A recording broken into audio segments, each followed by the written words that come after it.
So welcome to the May 14th, 2019 school board meeting of the Shorewood School District. I'd like to call this meeting to order. Our first agenda item is to adopt the agenda. I move we adopt the agenda. Any discussion? No? Okay. All in favor? Aye? I second. Oh, sorry. Sorry. I didn't. Okay, thank you. All right, now, all in favor? Aye. Aye. All right, Dr. Davis, can you remind us of our overarching results?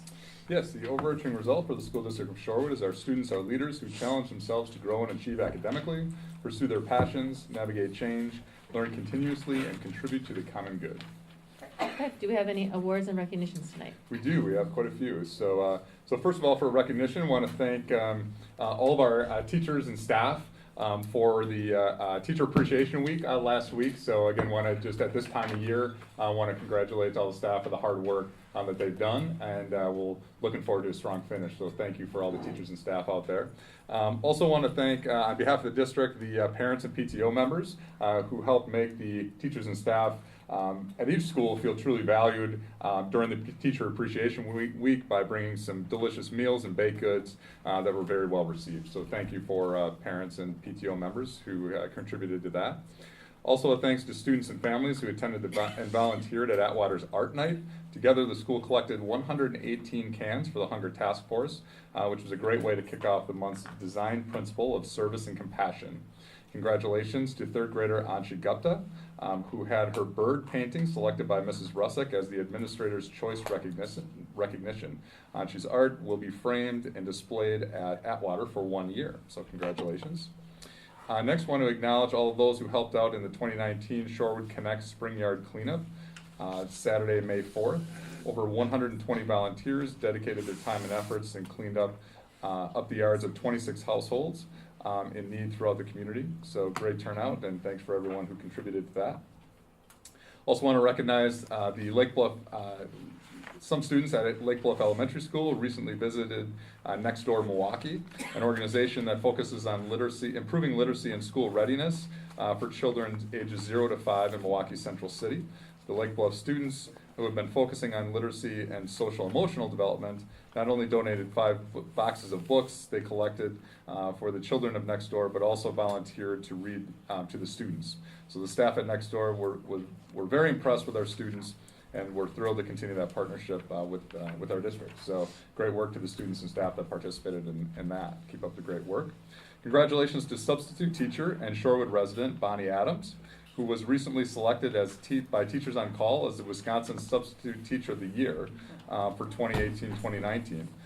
So Bonnie's been working with the district since 1997, and she received this award because of her exemplary services as a substitute. So congratulations again on this much-deserved award to Bonnie. Congratulations to SIS 7th grade students Eleanor Bennett, Lucy Benavides, and Noah Biener, who entered the World of 7 Billion video contest through their World Geography class, and recently were informed that they were selected out of nearly 6,000 applicants in grades 6 through 12 as the 2019 middle school winners in the category of protecting human rights. You can read more about this competition and view their video on the district website, so congratulations to those 3 students. Lastly, for non-academics, I want to congratulate the SHS Drama Department, who recently learned that they won 15 Jerry Awards for the last 2 musicals, Hairspray and Rent. The Jerry Awards are the Wisconsin High School Musical Award Program, which encourages and recognizes and honors excellence in high school musical theater. To see the full list of winners, visit the district website. So congratulations to the Drama Department and all the students involved in that. Congratulations to SHS freshman soccer player Becca Cheever, who has recently been recognized with an honorable mention Player of the Week in the Journal Sentinel. So great work, Becca, individually. And also kudos to the varsity girls team as a whole, who recently beat number 6 ranked Division II Tosa East, and is now ranked number 8 in Division III. So congratulations, ladies, and keep up the good work. We look for a strong end to the season. And then congrats to the following track and field athletes for making the D2 honor roll in their events recently. So the athletes and their events include in the 100-meter dash, Kenya Gaston and J.C. Gray Hall cracked the top 10. In the 200-meter dash, J.C. Gray Hall cracked the top 15. We had girls 4x800, Felicity Hayde, Annika Elliott, Helen Merkel, and Marcella Yatso. We had girls in the 4x100 in the top 15, and the same girls in the 4x200 in the top 20. Fiona Skirowski, Kenya Gaston, Sadie Cumberbatch, and J.C. Gray Hall. So congratulations to them. In the 800 and the 1600, we had Annika Elliott. In the 3200, Lucas Florsheim is currently number 5 in the state. And in the 800, Eduardo Valdez currently has the top time in the 800 in Division II. So congratulations to all those students, and their work is in progress. So again, we look forward to a strong end to the school year. So congratulations to all of them. And that concludes the recognitions for tonight. Great, thank you. So up first is our student achievement and results focus. And so tonight we're going to hear from Sam Nadolski and his students about advanced learning celebrations for the year.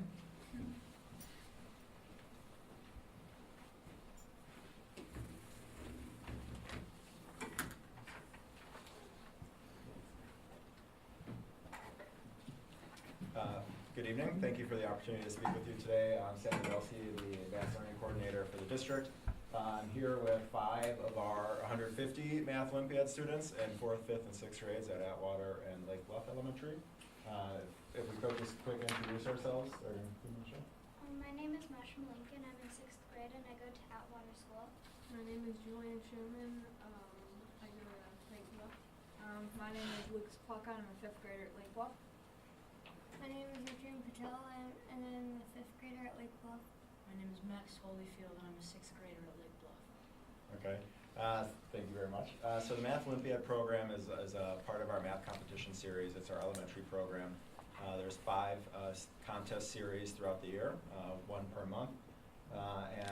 As I alluded to earlier, we have 150 participants from both schools in 4th, 5th, and 6th grade. The program nationally and internationally has 170,000 participants. It's in over 20 countries. It's really a fantastic opportunity for our students across the district in our math competition series. It provides a structure for them to dig deeper into math topics, an outlet for them to connect with peers and our series of math clubs. I'm excited to have these 5 here today, and then there's a very special reason for these 5 that I'm going to save till the end. But I'm hoping that they can share with you all, members of the board and the members of our community here, what their thoughts are on the Math Olympiad program or learning about math in general here in our district. Anyone wants to jump in here? Nerve-wracking to go first. Okay, well I enjoyed the challenging problems and I enjoyed the different types of problems on the test. One thing that I enjoyed is the competition that you can, that anyone can join, and that you can have competitions like run and have a high score. I enjoy the problems that you get wrong in a way that is related to your process, so you can analyze what you did wrong and do better in future math competitions and math class in general. I liked that, like, the success of learning, like, seeing it and seeing, like, you got all 5. 5's are the top score. Yeah. Well, I just like math, so doing the Math Olympiad was a fun opportunity for me. And I also like doing the competitions. Even though it was stressing, it was still fun to see what I got. So like I said, there's 170,000 students that participate in the contest internationally. These 5 are here for some special recognition tonight because they are 5 of our 7 students in the district that scored in the top 2% of the entire country. Wow.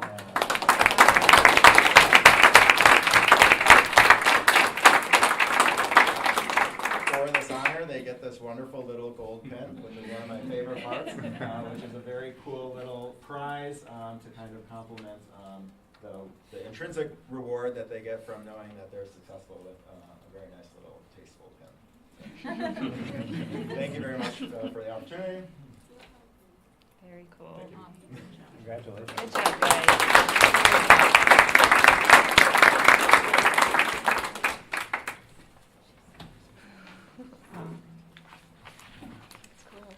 Thank you. Okay, so up first, up next is our first set of public comments. So, Veda, could you grab the list for me? Thank you. You want to say that? Yeah, so we're happy to hear from the public. As I mentioned at the earlier meeting, we can't discuss personnel issues in public comment or in open meetings. But we do want to hear from you about other things that you want to talk to us about. If it's a non-agenda item, we also can't discuss that, but we would be happy to get back in touch with you about it. And we ask that people, just in the interest of time, keep their comments to 5 minutes. So, thanks, Veda. Jeff Morris. Do it here, right? Yeah. So, and just please state your name and address. My name is Jeff Morris, 3501 North Shepherd Avenue in Shorewood. So, I understand you won't be able to comment on anything, and quite frankly, I know that you've already read my views on the matter, and you heard them earlier today. So, I'm basically making these comments in the hopes that parents who aren't able to attend may listen in and may come away with at least keeping an open mind on the Jan Zarin matter. Just by way of background, who I am, so that maybe people have a better idea of how to evaluate where I'm coming from. As I say, I'm a 28-year resident of Shorewood. I had 2 sons who went through the school system. I have been active in the community coaching, and I also serve on some village boards. I've coached baseball, and I've coached basketball. And particularly in the context of basketball, I have coached many African American students, some of whom live in the city of Shorewood, in the village of Shorewood, and others who come from the inner city. I believe that I had good relationships with any number of those kids. In fact, there was an incident that led to criminal charges being filed against one of my African American players, and it involved an altercation with a white student. And I went over to his home with his mother, talked through the situation with him, found out what had happened and why he had done what he did, and I offered my support to him. And when that got back to his father, that didn't sit very well, and he and I had a little bit of a tete-a-tete.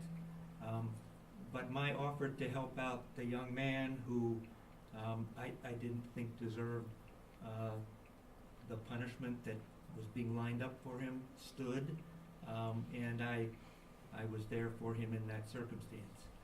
I retired 4 years ago. I was a lawyer up until 4 years ago. I practiced law for 38 years.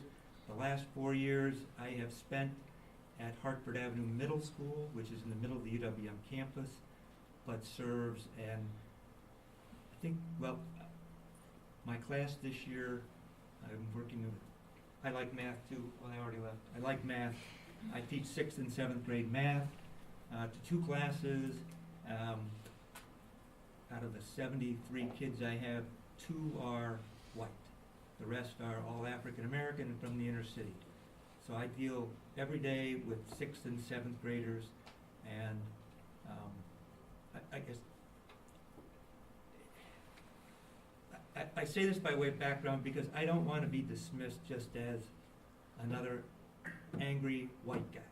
I'm not another angry white guy, but I am upset and concerned about the way Jan Zarin has been treated. And I speak today because, as I say, I am hoping parents who aren't able to be here can listen in and maybe become a little bit educated, and maybe we'll keep an open mind as to what the outcome should be. I didn't come to my decision without doing my research. I have had access to materials that I'm sure most of the public hasn't had access to. I have read through the recommendation, and I read through the 9-page investigative report, and I watched every television news interview, and I read every article. At the end of the day, I ask people to keep an open mind, because even after having read through the investigation, I can tell you three things with certainty. Jan Zarin didn't set out to embarrass or offend or upset anyone. While three students have come forward and told the investigators that they were allegedly upset or embarrassed by something she said or did, it's uncontested that none of them ever said anything to her. So what do we have? We have a teacher who has taught in this district and been part of this community for 38 years. Jan Zarin, this last year, what did Jan Zarin do? She took it upon herself on her day off to organize and chaperone a trip to see the movie The Hate You Give, which is a very controversial movie about race relations and difficult issues in our society today. She organized that trip. She took African American students, she took white students, she invited parents. There were mostly, she tells me, African American students who attended. Afterwards, she hosted, along with the principal, a talkback session. She also organized a fundraiser, the theme of which was Put Hate to Bed. What it involved was kids could wear pajamas to school and they had to give $1 in order to be able to wear the pajamas, and they got a pin that said, I put hate to bed. At her suggestion, the proceeds from that fundraiser were donated to the Black Holocaust Museum down on, I believe it's 3rd and North Avenue. Jan Zarin also has any number of African American students who are athletes. When they invite her to their events, she not only attends them, but oftentimes stays after the events. And although it's against district policy to drive kids in your own personal car, if there is an inner city kid who doesn't have a ride home, Jan Zarin drives them home. This is the woman who has now been castigated in the national press as a racist and who faces the prospect of perhaps losing her job. So to reiterate, what has she been proven to have done? To not have intended to offend any student. 3 students told the investigators they were embarrassed or upset, but it's uncontested they never complained to her about it. For that, she's standing in peril of losing her job. There have been all sorts of problems with the way the investigation was conducted. There were all sorts of problems, in my view, in the way the whole situation was handled. The administration took it upon themselves to send out a public letter that supposedly was protecting the identity of the folks involved. But it identified the person involved as a 7th grade PE teacher. Well, I'm here to tell you there's only one 7th grade PE teacher. So I'm not sure how that was protecting anybody's confidentiality. And what was the result of that very public communication? Well, naturally, our press jumped on it, and the next thing we know, we have the 2 students who were protecting their confidentiality. They're on the news with microphone in front of them, standing out in front of our middle school with 2 reporters and their parents, and then they're telling a story that goes much further than the story that they told to the investigators. And now what happens? We all sit by and we let all that out there. Jan Zarin is now, these kids who claim that they were embarrassed, upset, and offended have been heard in the hallways of the school asking classmates, did you see me on television? Did you see me on television? So, And what's Jan Zarin doing? Mr. Jan Morris, please Zarin- don't speak about Jan any individual Zarin- students, please. So, I didn't identify their names, Okay. but they're out there, they've identified themselves. Okay, and I'm gonna ask, like, it's been 8 minutes, so if you could wrap up your comments, I'd appreciate it.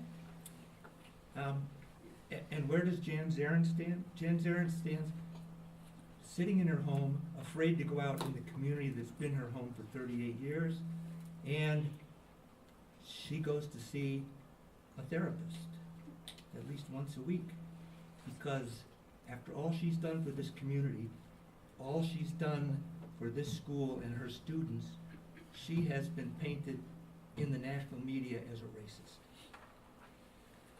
It's wrong, and it's all directly traceable to this administration. And I am hopeful, because the only group that has anything to say about this administration is this person, this person, this person, this person, and this person. And something needs to be done. Thank you. Thank you. Patricia Kissinger.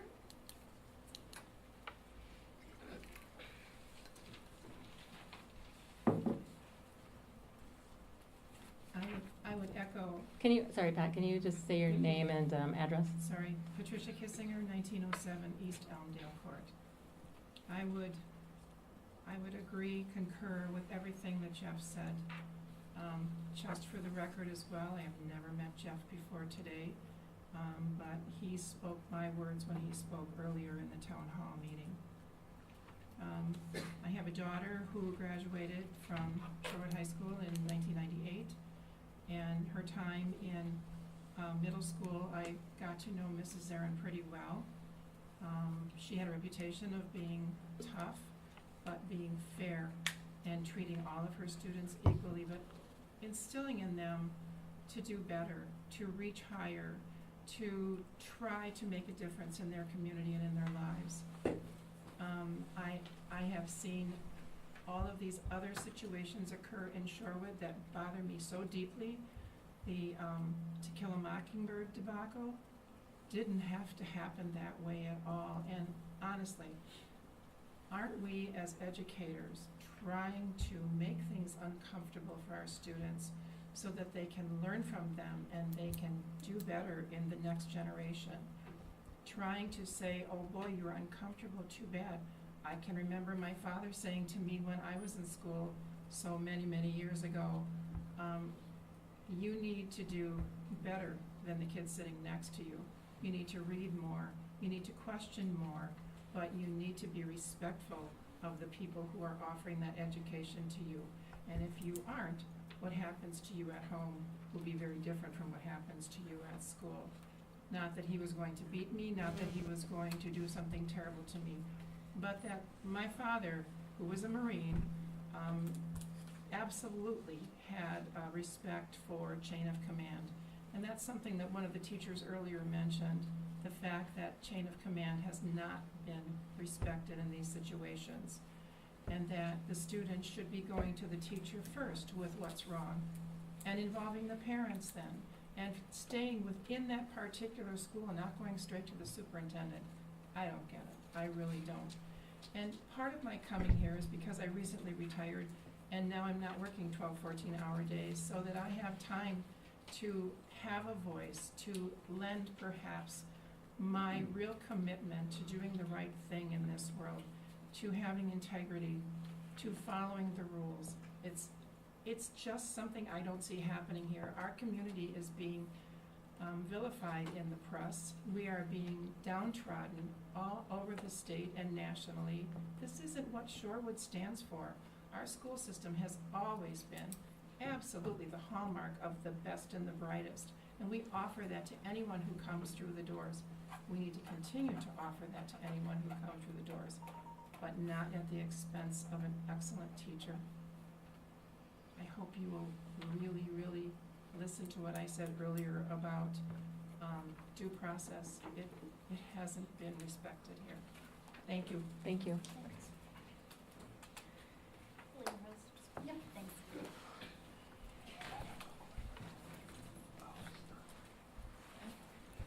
Hey guys, Lane Rose, 1835 North 2nd Street, current teacher at Atwater. So I don't know Jan personally. I work at Atwater, so I don't personally know her at all. And I guess I just want to give voice to a thought process here. I have talked to students about the incident, and this is far-reaching. There are elementary school students who know about it. There are discussions happening all the time. And this exact situation is so important for us to have a discussion about what happened and be able to question each other on why we believe it's okay to do what happened, And I don't know all the details, I'll be honest. But there's more than one side in the investigation. When it's internal, I'm curious, I'm posing a question to the board. It's all internal, right? So the person who's investigating the situation is somebody who works in administration. I would encourage the board to reconsider that option, because any investigation is, I know Arthur Anderson is part of some investigations, I don't know if he was in charge of this one, is his job at stake? Is that something that he's held accountable for? Out of curiosity, I wonder if somebody outside of the situation should be doing that. Another thing is the process for when concerns are raised. If a student doesn't trust the teacher, right, how are they supposed to voice their concern? And often students have voiced concerns and are dismissed, often. And I have talked to the board about that multiple times. So if they go to the teacher and say, I'm uncomfortable with this, and that's not heard, maybe it happened, maybe it didn't, I don't know. But if that trust isn't there, there is no way for them to voice the concern. So we need a way for parents and students to voice concerns without having to go straight to the superintendent. How can they get the conversation with the teacher, and what process is taken afterwards that moves along the complaint in a meaningful and positive way that isn't dismissed?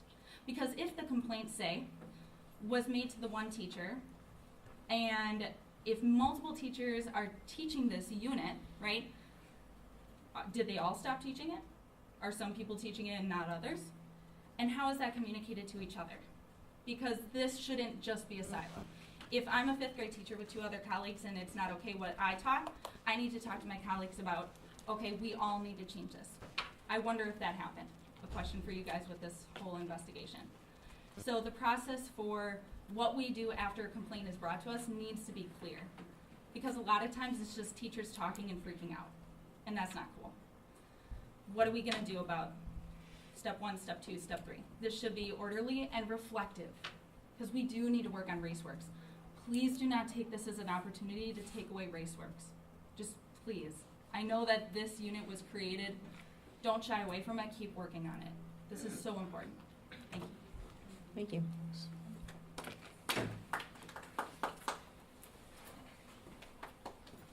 Are there any other ones? No? Okay. Thank you. All right, we're gonna move to district operations, and we're starting with a recap of the Authentic Learning Showcase from last week.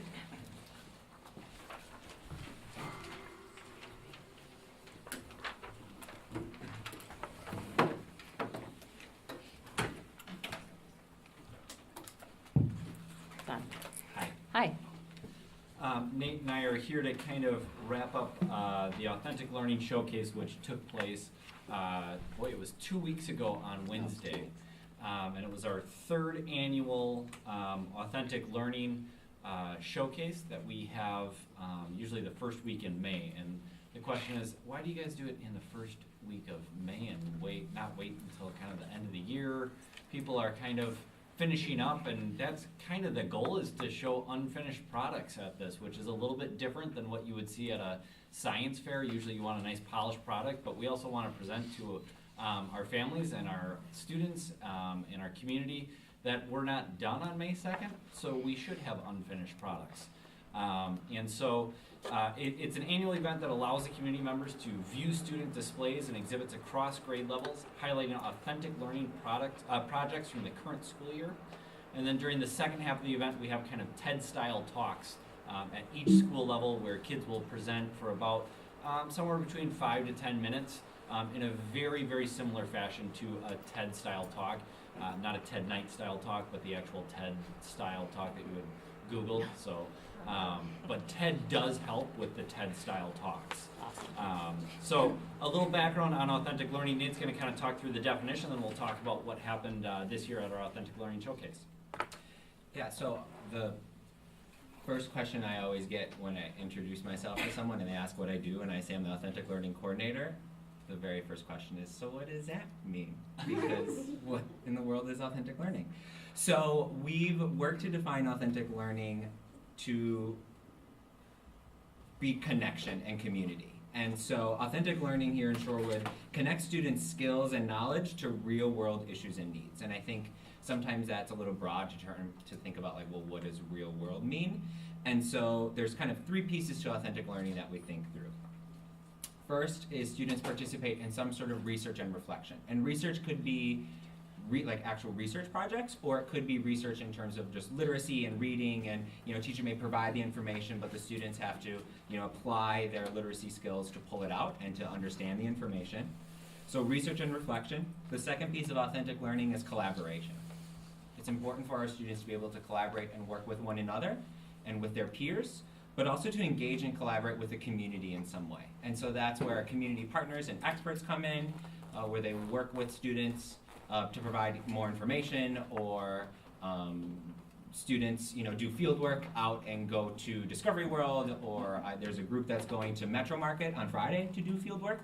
And they're going to go and collect some data walking up and down the aisles at Metro Market. And so there's a collaboration aspect with the community. And the third piece to authentic learning is then presenting high quality work to audiences beyond the classroom. And so I like to think of this as project-based learning, but you add a purpose to it other than just doing it for your teacher. So students are creating something, but they're doing it for someone else, and that may be in service with that group. So it might be providing it through that experience of empathy and understanding what that community member or group may need, and so then students fulfill that purpose. Or the broader community is just the audience for the project. And so we show off the project in some sort of display somewhere, or just invite others to engage and participate in the high quality work.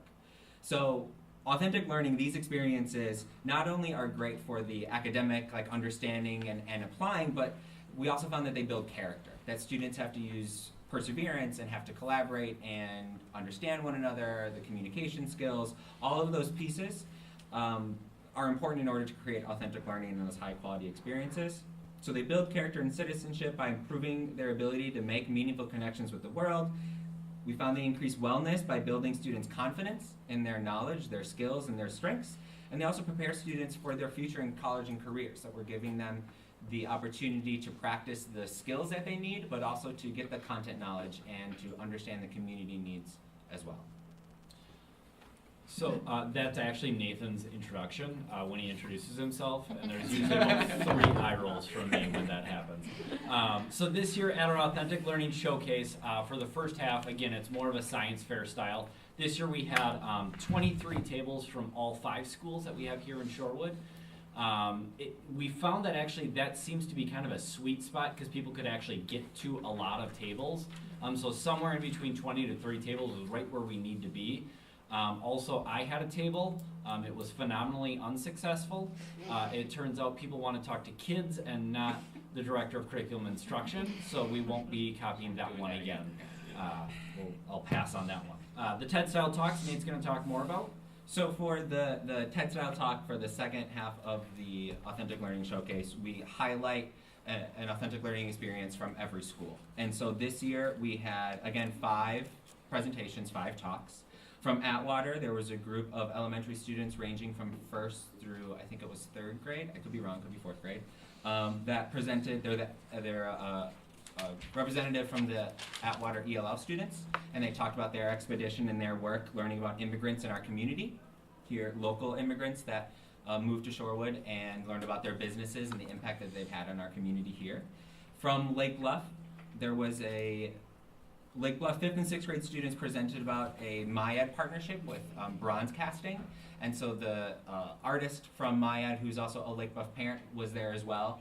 And they highlighted the work that the 5th and 6th graders did in partnership with he and some MyEd students, which was very cool. The SIS Ally Club talked about the work that they do to support inclusion and acceptance within the SIS community.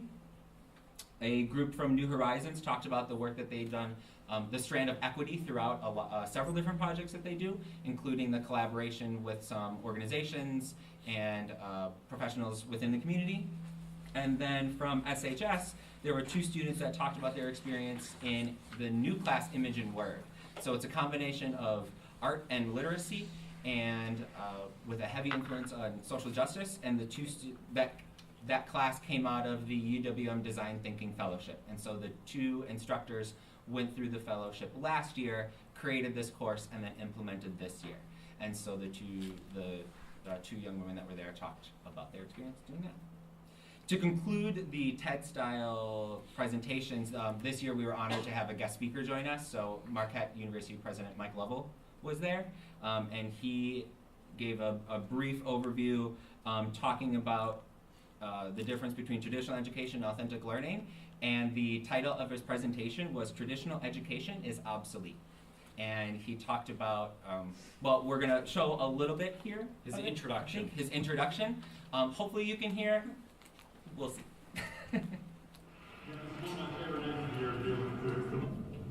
Well, thank you very much, Brian. And I want to thank all of you for giving me the opportunity to speak to you tonight. And I was just sharing with some of the teachers earlier that when I go and talk about schools that are on the leading edge of education, I always use Shorewood as the example of the school that is doing things right. And I hope I can help validate what I talk about today about some of the things that are happening right here tonight in terms of authentic education, because we have to completely change the paradigm of education in our country, and that's all the way from K up through 16 through higher ed and everything.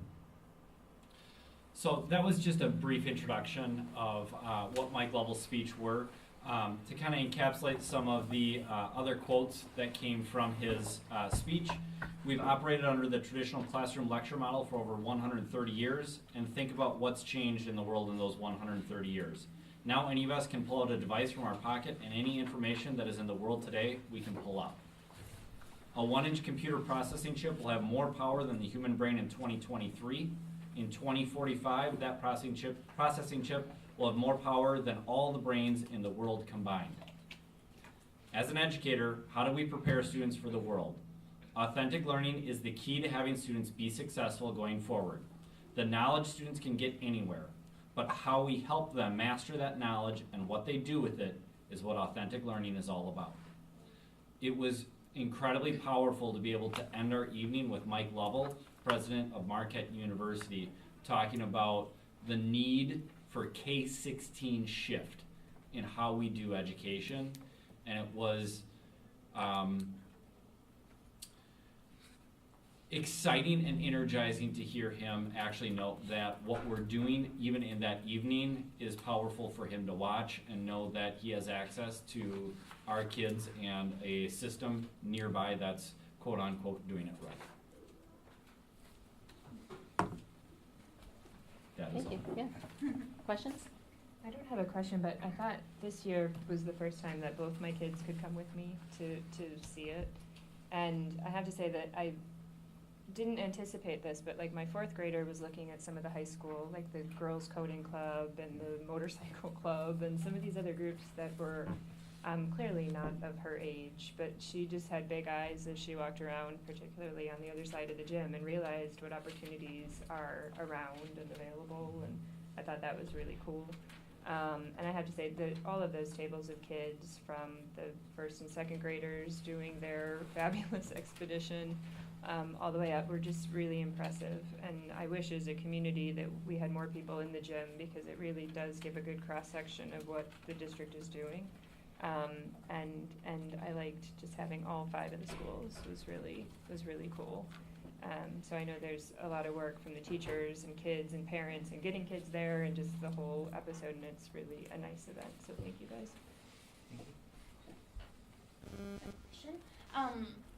One of the things that struck me is walking around, first of all, the presentations were amazing. Particularly the Atwater presentation from the ELL students was probably my favorite. So definitely the TED Talks, I felt really strongly like these are things that are unique to Shorewood, that clearly reflect our policies and results that we're driving toward.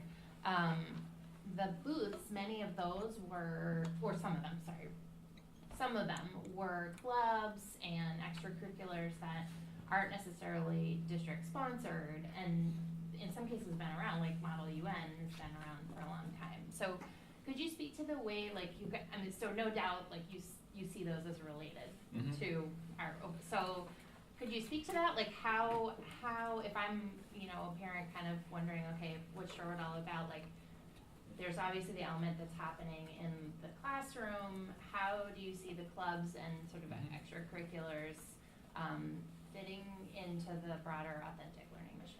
Yeah, it's super interesting because I would actually say in terms of leaning into authentic learning, oftentimes our clubs and extracurriculars led the way in terms of reaching out into the community and solving real world issues that really, quite honestly, a model 130 years ago wasn't made to do. So oftentimes what we have found is oftentimes our extracurriculars and our clubs have already started a lot of that work, and it's a realization for some teachers who are advisors to those clubs to go, oh, so it's just doing what I do outside the classroom in the classroom? Yeah. Oh, okay, that makes sense. We can do that. So it's oftentimes the leading piece before we get it into the classroom, particularly from my lens at a secondary level, not as much at the elementary level, just because there's not as many clubs and extracurricular and after-school activities as there are at the high school. But yeah, secondary, oftentimes that's kind of the leading piece to authentic learning. Yep. So, and I just want to echo, I thought it was fantastic. And I invited some of my friends who are going to have K-5 students this year. And one of the things they asked was, you know, does every child have this opportunity in Shorewood? And I said, yes. But I don't know if we have anywhere, and maybe Tim, you can speak to this, like how parents know like when these opportunities present themselves for students, or if it's something that they should expect that they're going to do every year. In terms of? Like just authentic learning, or I guess expeditions. She was looking at the Yeah. expeditions because her kids are going to be starting K-5. Yep, so Nate and I try to collect, and more specifically Nate does try to collect kind of all the expeditions that are happening within a year so that he can help support those teachers. Where you're going to learn about those are going to be from your teacher, emails home, so that their emails or newsletters or those sorts of pieces from the teacher, more specifically than us. Just because then it's kind of, hey, this week we have this one, and send. But it should be a communication from the teachers as to here's kind of the expedition that we're working on. Sometimes they change, sometimes they stay the same. It depends on the teacher. And so what Nate and I have worked really, really hard on is when we're curriculum mapping for English, math, social studies, and science, we're laying those out horizontally for teachers to say, okay, so here's what I need to teach. And those expeditions should not feel like, okay, I need to do all this and an expedition. It should feel like, here's what I teach, and I should use an expedition to cover multiples of those areas. I think that's great. I mean, I think when I heard them say that, I thought it would be great to have somewhere, maybe on the website, like start archiving 3 years in I think it would be really impressive to see all the expeditions that are happening and around, you know, the topics that they're addressing, because I think even, like, I feel like I get a lot of information about that, and I don't know all the breadth of things that are happening, Sure. you know? Yeah. So I think it's the kind of thing that we should be as a district showcasing. Be So. interesting just to house anyway.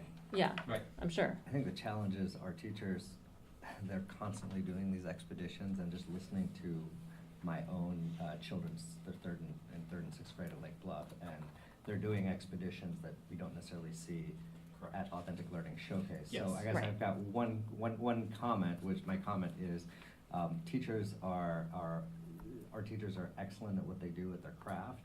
They're not always the best at tooting their own horns. Correct. And that's one of the challenges, because I hear what my third grader, with some of the things she's done in her class, and I don't see, I mean, they could easily fit up on that stage or have a table. I don't know that we're, as educators, really good at tooting our own horn, but my question is, how do you go about choosing which ones you're gonna highlight for TED Talks? Because I guess I would echo Emily's comment. I fell in love with the ELL kids in their presentation on immigration, and I like them all, but that one was the one that was the most moving. But Yep. How do you go about picking? Yeah, we're terrible at tooting our own horn, so I appreciate you saying that, and giving voice to that, because it's something that we aren't very good at and we need to get better at.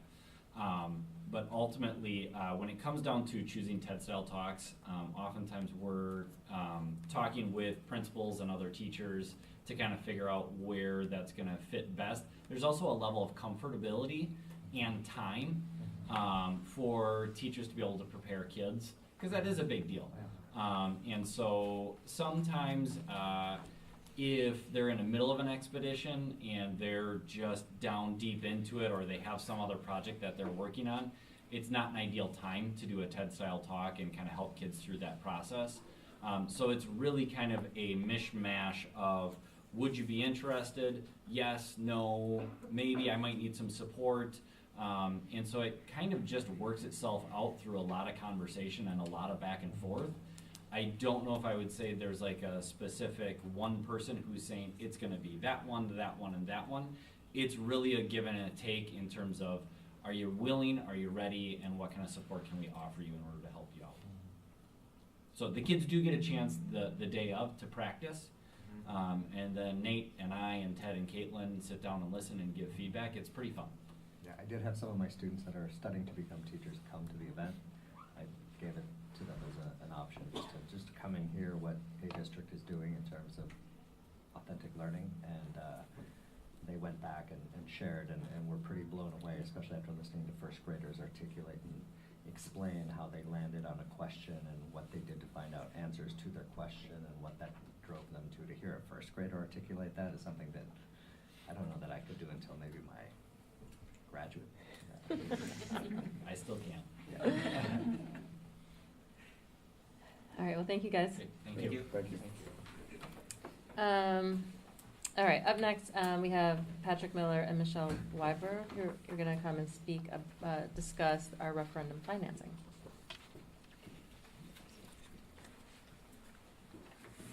So there was a packet that was handed out prior to, just as a resource, so one that has the PMA at the top of it, so that would be the one that Michelle's referencing. Good evening.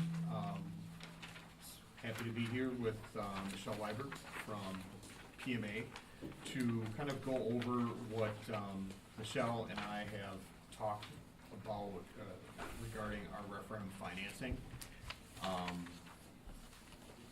Initially, once the referendum passed, one of the things that we said we were going to be doing is working with PMA, watching the current market trends, and looking at the drawdown schedules and whatnot with the consultants that we're working with to come up with a referendum financing plan.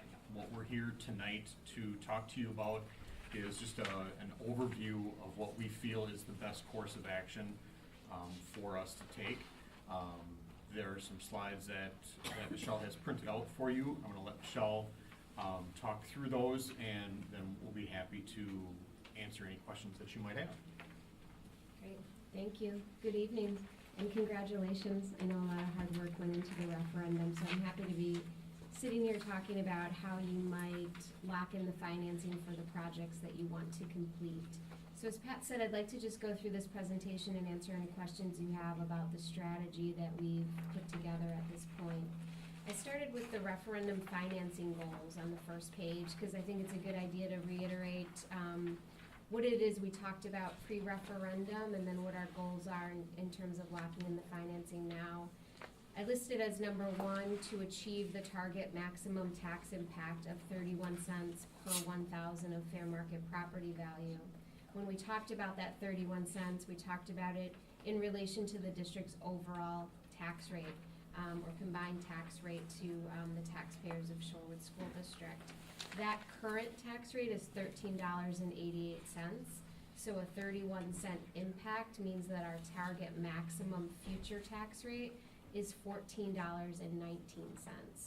We know that a $65 million referendum, and this was in all of the pre-referendum planning as well, requires a 24-year overall payback in order to achieve that tax impact that was predicted or projected pre-referendum. each individual debt issuance cannot exceed 20 years.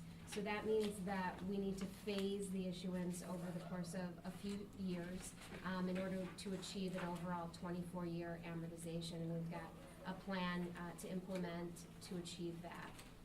We also have some excess fund balance in Fund 39, Fund 39 being referendum approved debt service. So levy dollars that have accumulated in Fund 39 to offset future payments on existing debt as needed. So we know that we want to utilize those over time as well. We want to obviously, going into goal number 2, provide funds to meet the projected draw schedule.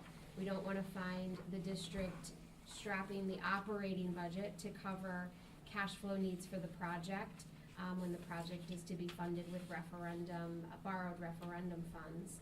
So to do this, we've talked about a multi-phase financing plan with funds received in 2019 and funds received in 2021. And we're basing that on the projected drawdown schedule that we've received from Epstein-Ewan and from Myron Construction. So we want an overall 24-year amortization, but we need to lock in, or at least we need funds now and then 2 years from now. But we really can't lock in long-term rates on that second piece until 4 years from now. So we're going to look at an interim financing vehicle to achieve that, kind of the concept of a construction loan for any of you who have built a house, perhaps, but the concept of funding it with short-term or interim financing and then locking in long-term rates. We're going to see the detail of that in just a moment. And then, of course, to minimize interest costs, we want to look at locking in this first phase to take advantage of the low current interest rate environment, which is illustrated on the next page. So the next page is the Municipal Market Data Index. So this is based on AAA rated debt, which is the highest credit rating. Shorewood School District is 2 notches below that. But it's essentially the index for 20-year,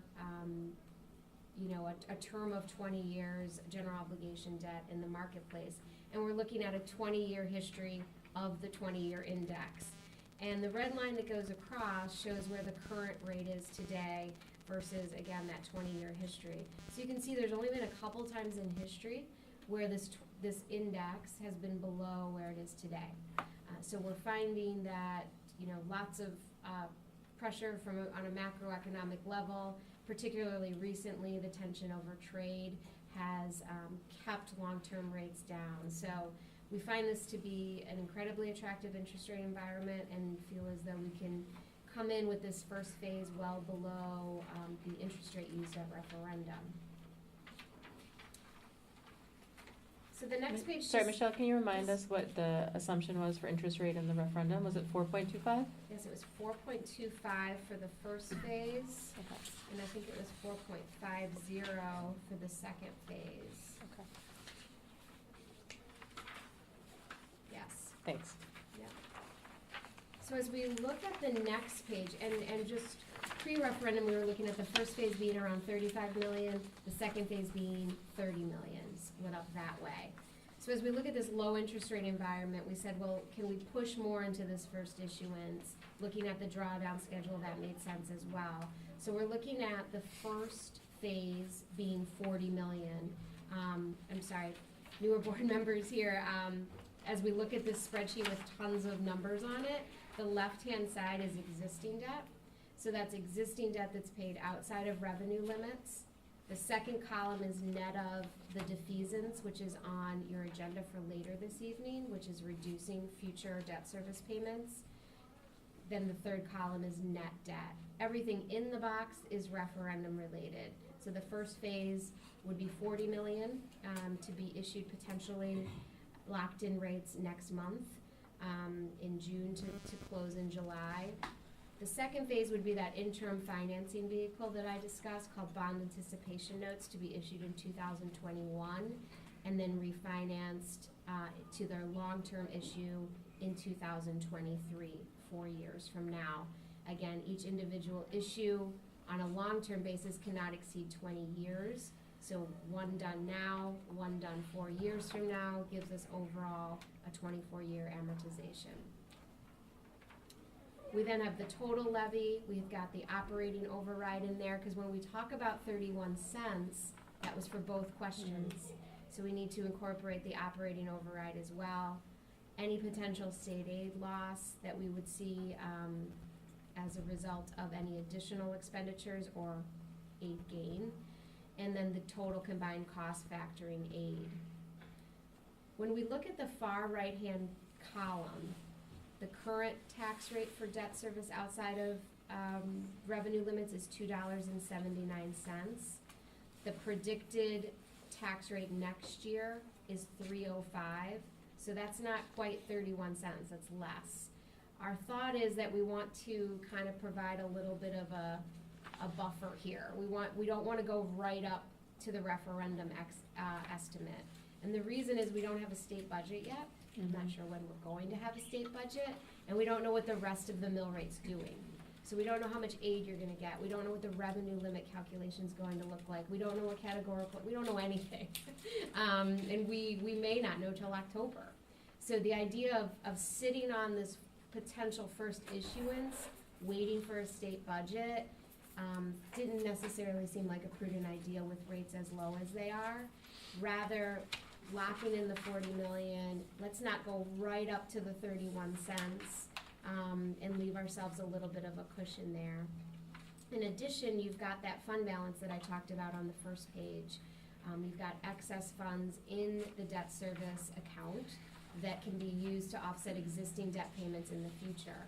So as we find ourselves needing to hit that 14-19 and not knowing what the operating mill rate's going to do, that account's gonna serve as some flexibility as well to offset future levies.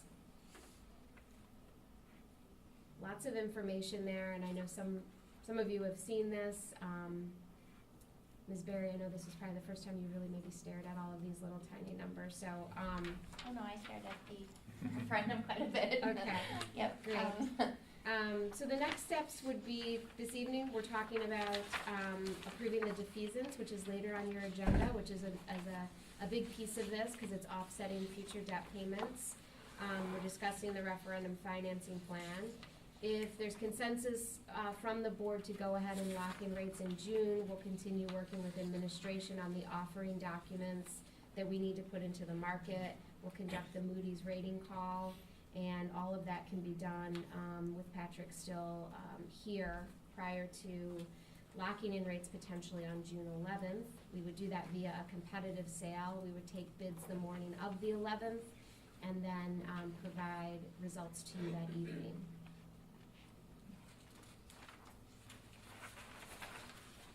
Questions? Can you clarify a little bit about the point on the Fund 39 balance? That was a question that came up for me, just even, the member of the public, right, on the board. Like, Sure. How can we use money that we levied to pay off different debt to offset, I guess in your words, the future debt? Like, help me understand how that It's a future works. debt payment on existing debt. So. Okay. Yep. So that debt is still outstanding, that it was levied for. It's just the money hasn't been spent yet. So it can offset those future debt payments on existing debt. So so defeasance, again, keeps the overall amount that we're paying on debt, It decreases Right, it okay. over time. What we're looking at doing with the remaining balance is potentially just offsetting levies in future years. So if the total levy is $4.5 million for debt service, and the operating levy for some reason spikes that year because who knows why, you could offset the debt service levy with the funds on hand.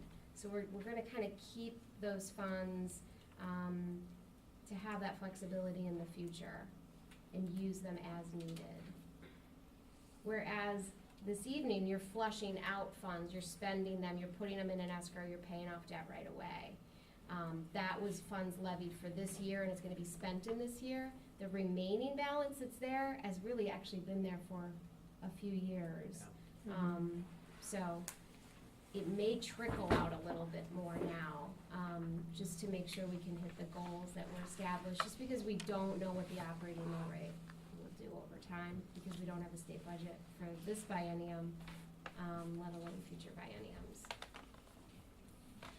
And that has been part of our financing plan that the district has been working on for the past 5 or 6 years, was to have both some fund balance to allow for some of that flexibility that we may need in paying off our existing debt, and then also match that with defeasance, which is paying off debt and, you know, assuming interest savings because we're paying off that debt early. So we're actually kind of working at our existing debt on the front end, or having funds to work on it on the front end, and working through defeasance on the back end.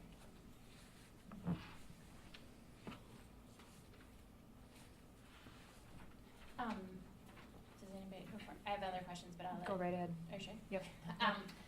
And I apologize if this seems out of left field, but since I'm new, one of the things I wondered is if, so in looking at your current scenario that you're proposing, if we as a board decided to scale back our budgeted facilities work by some amount, in 2021, could we elect to just, you know, say we wanted to do just 60 or 55 million? Are we legally able to do that, and what would be the implications of that in terms of our, you know, future plans and Sure. what our obligations are? Sure, you are legally able to borrow less. Yes, implications I would think would be mostly political. Making sure the community that voted for the referendum Sure. was in agreement to not do everything that was expressed prior to referendum. You have 5 years to borrow the money that was approved. Okay. So once that sunsets, then it's over. You know, if you hadn't borrowed the full 65 million, you no longer are authorized to do so. And I think the 5 years starts, I'm not sure if it starts on the election day or the day the board First. adopted the resolution to go to referendum. But it's One of those. one of those. It's either like January 2024 or April 2024. And then you talked about the uncertainty of the state budget, right? So, if we were to borrow slightly less, would that lessen then that pressure that we feel and the potential for that uncertainty to then put us in a bad situation with our operating budget? I don't think so. I think the way we're phasing the debt is helping to buffer some of that uncertainty. You know, if we would borrow 65 million in June, I would feel a lot differently about that, because then we're really locked. We're really locked in. The way we're phasing this, I think, gives us a lot of flexibility to see what happens on the operating side. So I don't believe that. Would doing less, would that create an even greater buffer, or no? Doing less in general. Reducing the amount that we borrow in total, would Sure. it just give us even more room? Yeah, it would. I mean, because you're reducing your levy. Okay. So it reduces some of the uncertainty related to what the state does and what the operating mill rate does.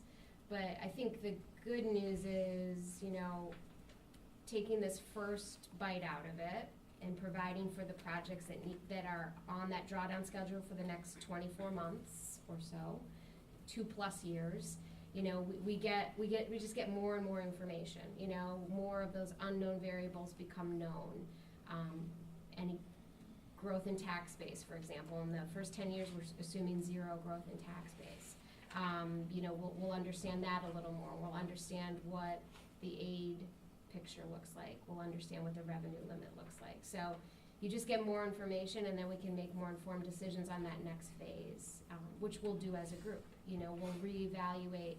It's never something in my mind that it's static and we put it on a shelf and we forget about it. You know, there's active management that will go on here between us and with the board and with administration as we kind of move through this. But one thing I didn't point out that Prue mentioned, the pre-referendum estimate for this first phase, I believe I said was 4.25. 25, yeah.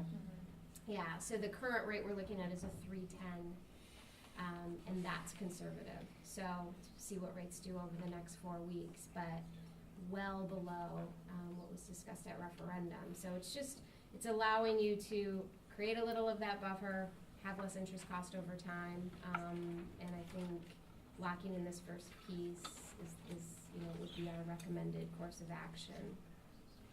And just to clarify, the interest rates are the primary reason to do that. The architects, et cetera, don't need the cash yet. There because are we're design. disbursements Oh, that there's some. are Okay. coming up. soon. But Okay. yeah, I mean, one of the things that Patrick and I at least talked about was do we sit on this till November?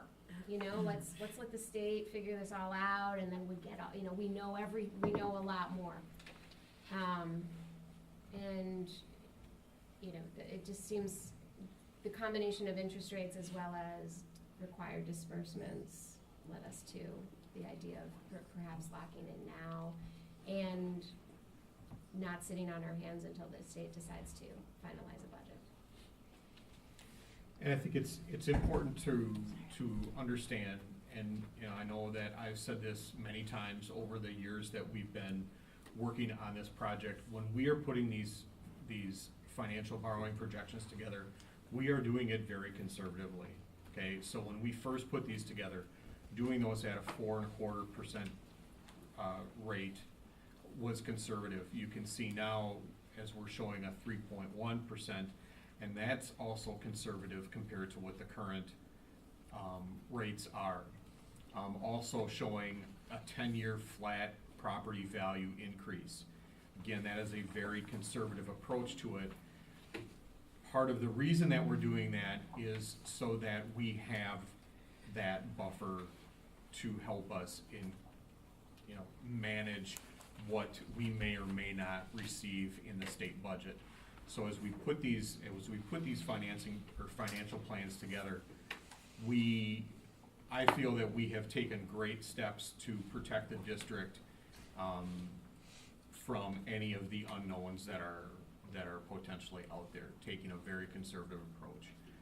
I think one of the benefits also for going forward with this right now is simply the path that we have to take in order to do the first draw includes some financial reporting and a rating call. Part of that rating call with either Moody's or Standard & Poor's is going to involve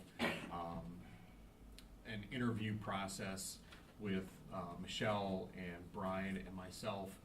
And by doing that now, they're going to be asking a lot about history in the district. And while you've got some very fine candidates that you'll be interviewing on Thursday, they haven't been managing the finances for the last 5 years in the district. So going through this process now and going through those rating calls now is going to take advantage of my staff and myself being involved with that rating call and being able to tap into our historical knowledge of the past 5 years of finances since our last bond issue. So much like we can do with our own homes, should interest rates go down at some point, there's so many unknowns, would we be able to refinance the loan? Not as flexible as your own home. So on a bond issue, the first 8 to 10 years are usually non-callable, and the last 10 to 12 are prepayable at any time. So the tax reform, the Tax Cuts and Jobs Act of 2017 did away with the ability of local governments to refinance prior to the call date. So you are kind of, locked into these rates for probably 8 to 10 years. So not as flexible. I wanted to correct one thing. We have 0% growth through 2025. My font is so small I can't even read it. So it's not through 10 years, it's through about 6 years. Emily, can I just ask you about your question about reducing the amount that the voters approved? Can you just explain why you're Sure, thinking yeah. along that line of thinking? Yeah, and I mean, I think that obviously is bigger than just the financing piece, but if we're legally, for some reason, bound to borrow exactly what was approved, then it makes the rest moot, so, this is the first question. But I think, you know, with the rest of the board, and excuse me while I turn so I can look at people I'm talking to, one of the things I, you know, wanted to gauge with the rest of the board is sort of the, you know, willingness to potentially scale back slightly the work that we've contemplated, and I thought about that for a long time. It stems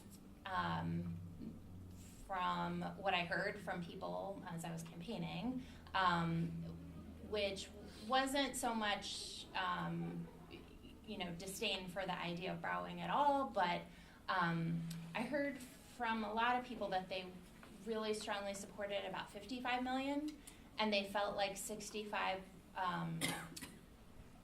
was something they were willing to tolerate, but they didn't feel super comfortable with, or sometimes people put it differently. Like they were like, well, 65 feels like too much, but I don't want to say no outright. And then when we looked at the survey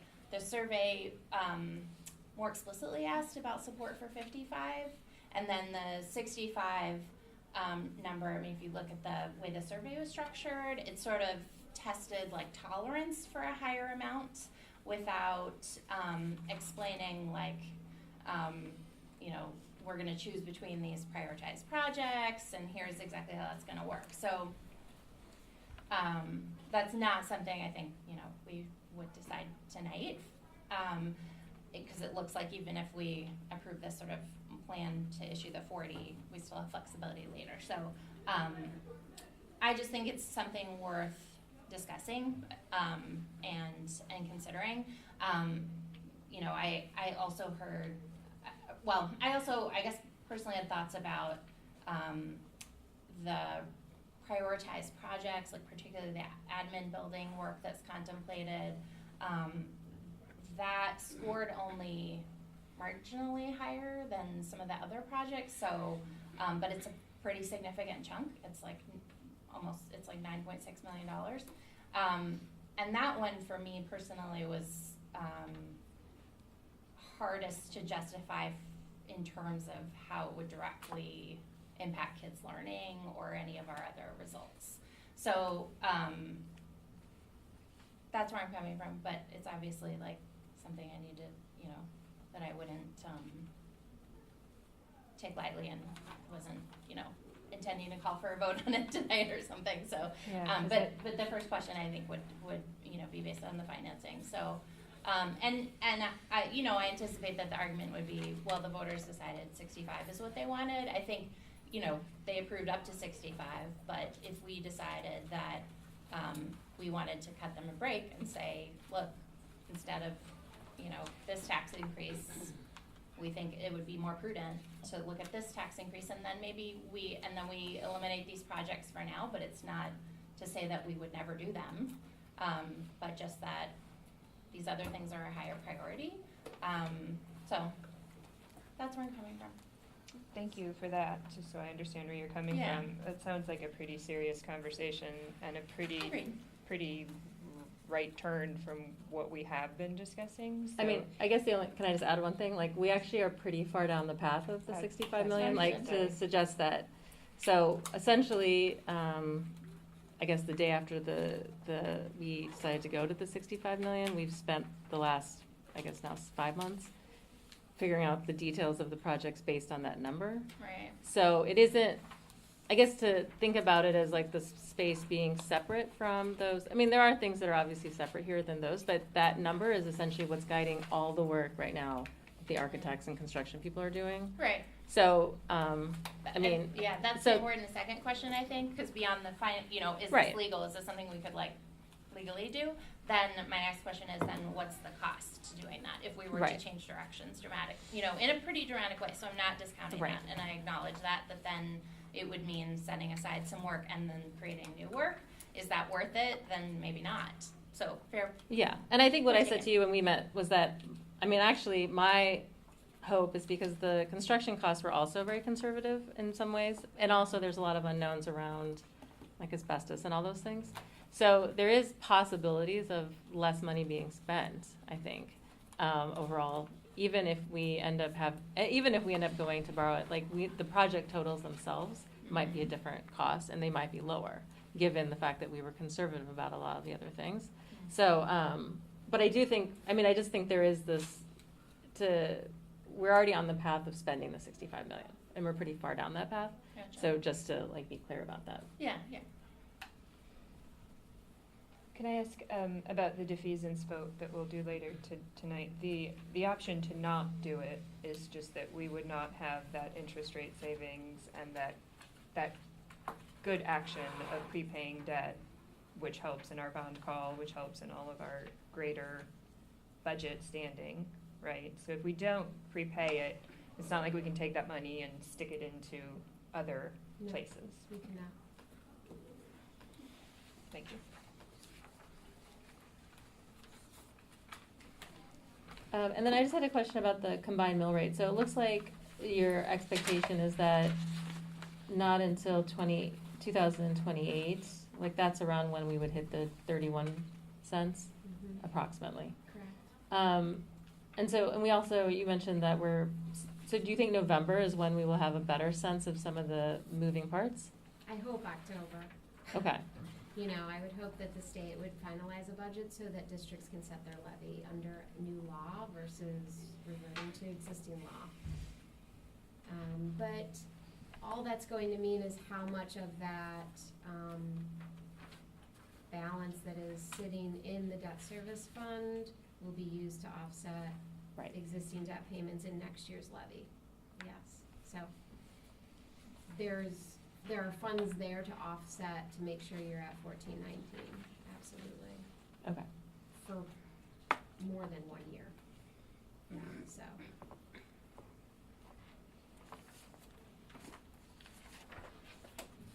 So I think what our next steps would be,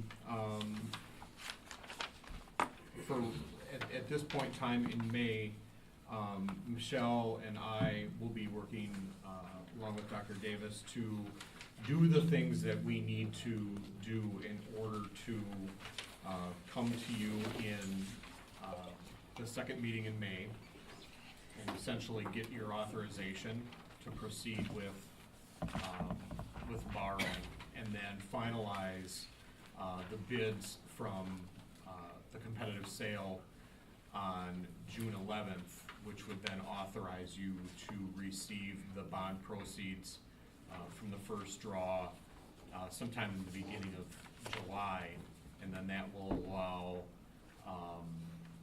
Michelle and the new business manager to work on setting up the plans to start paying on the drawdown schedule. So what we're doing tonight is mainly just giving you some information about what our plan is going into the next meeting, where we will be seeking your authorization. Thanks for your time. Yep, thank you. Okay, and then we have as a standing item now for both the board and the district facilities updates, so, Brian? Yeah, so I've had an opportunity to meet now with all the staffs. I met with Lake Bluff today to talk about kind of a post-referendum strategy. And so we did a lot of work for the previous 3 years on getting feedback from staff and helping with the potential projects. So now it's what's next. So really, so met with them, talk about the referendum design, kind of go back to exactly what is, because we've talked about a lot of projects, what exactly projects are intended to be done and which ones were not. Gave an idea of the timelines. So again, it's not as if we pass the referendum on April 2nd and on June 2nd we can put shovels in the ground. So we're really in a year of design, which is why it's really important for us now to be able to get to staff and get some feedback. One of the things that has been important for us is to be able to begin to establish user groups, so staff user groups. So essentially that's going to be principals coordinating staff members who are directly affected by the heavy renovation sections of the proposed plan, to have those staff members help with the design process. And so principals are putting together those teams. Those teams will meet with the architects and construction managing group, along with myself and some of our district management team. So 3 of those meetings are on May 20th. I think the high school wraps up on May 31st. So the idea is by the end of the year, for these heavy renovation areas, for each staff user group to be able to provide some input into the design, thinking about the functionality and kind of what spaces could be. And so we're getting to a point now, again in the beginning of the design phase, to start getting to some details. We've got a year to be able to work through those details and get them refined so we can get them out for bidding documents, which will go out next May and June. And so we want to make sure that this is a process that goes back and forth between our architects and designers and staff. So that process will begin this May. That'll allow us some time over the summer with the architects and construction people to put together just some initial drafts of some documents. And then we'll be able to come back then to staff in September, October to be able to get back with the user groups and say, this is what we heard, here's what some of our limitations were, here's where we are right now, give us some more feedback on what you're seeing. And so that process will again pick up at in the new school year. And so that's something I wanted to be able to articulate with staff, and again the principals will coordinate that work with staff members. Again, also giving, because we have 4 campuses that are affected by these projects with such a volume of projects that we have, to be able to give timelines of when work is estimated to begin at each campus. So we have 2 phases here at the high school, and then just different phasing at the other 3 campuses. So just again, that's something that was part of our newsletter, as went out to the community, but being able to give staff an idea of when things are going to be completed. So overall, it was again, there were good meetings. There were some clarifying questions on some of the projects, and again, principals are taking all that feedback, and then we'll bring that back to the district management team. So the district management team, again, is myself, Tony Sedita, our facilities director, Patrick Miller, Jody Brooks, our rec director, Mickey Chavon, our tech director, and our principals, along with the architects and construction professionals, are kind of at a 30,000 foot managing our processes here. So we're meeting every other week, and are scheduled to meet every other week essentially for the next 4 years. Which seems like a daunting task, but that's the work at hand, to be able to stay on top of everything that's going on. And so the principals are able to take feedback from the user groups and bring it back to the district management team. Because we're meeting on such a regular basis, we'll be able to clarify any questions that staff has and be able to refine some of these details over time. So we're on our way. Again, and I think it gets back to, a lot of the design pieces right now. I've told staff the next 4 weeks are really important as far as feedback is concerned. If there's any questions that you have or things that you want to take a look at, now's the time to do that. Certainly it's within the scope of what the defined projects are. But if there's nuances to some of those, now's the time to be able to get that in at least the initial draft, or allow our architects a chance to put together a draft of some documents that we'll use for bidding. The farther we get down the line from this May, the further we get into some of these details, the more difficult it is to be able to shift plans, because in many cases, a lot of these designs are connected to different spaces in the school. And certainly when we get to the point where we have defined documents that we're going to put out to bid, which will be next May and June, once we get to that point, to begin to change directions on these projects would be very expensive, because you'd be going back and doing the design process again, and you'd have to go through the bidding process again. So the next year to basically 11 months is really critical for us. 11, 12 months, really critical for us to be able to just really do a lot of the design process. So just wanted a chance to update you on that, and kind of where staff voice is coming in that process. And then I think we're off to a good start. So can I ask a question about the user group? So,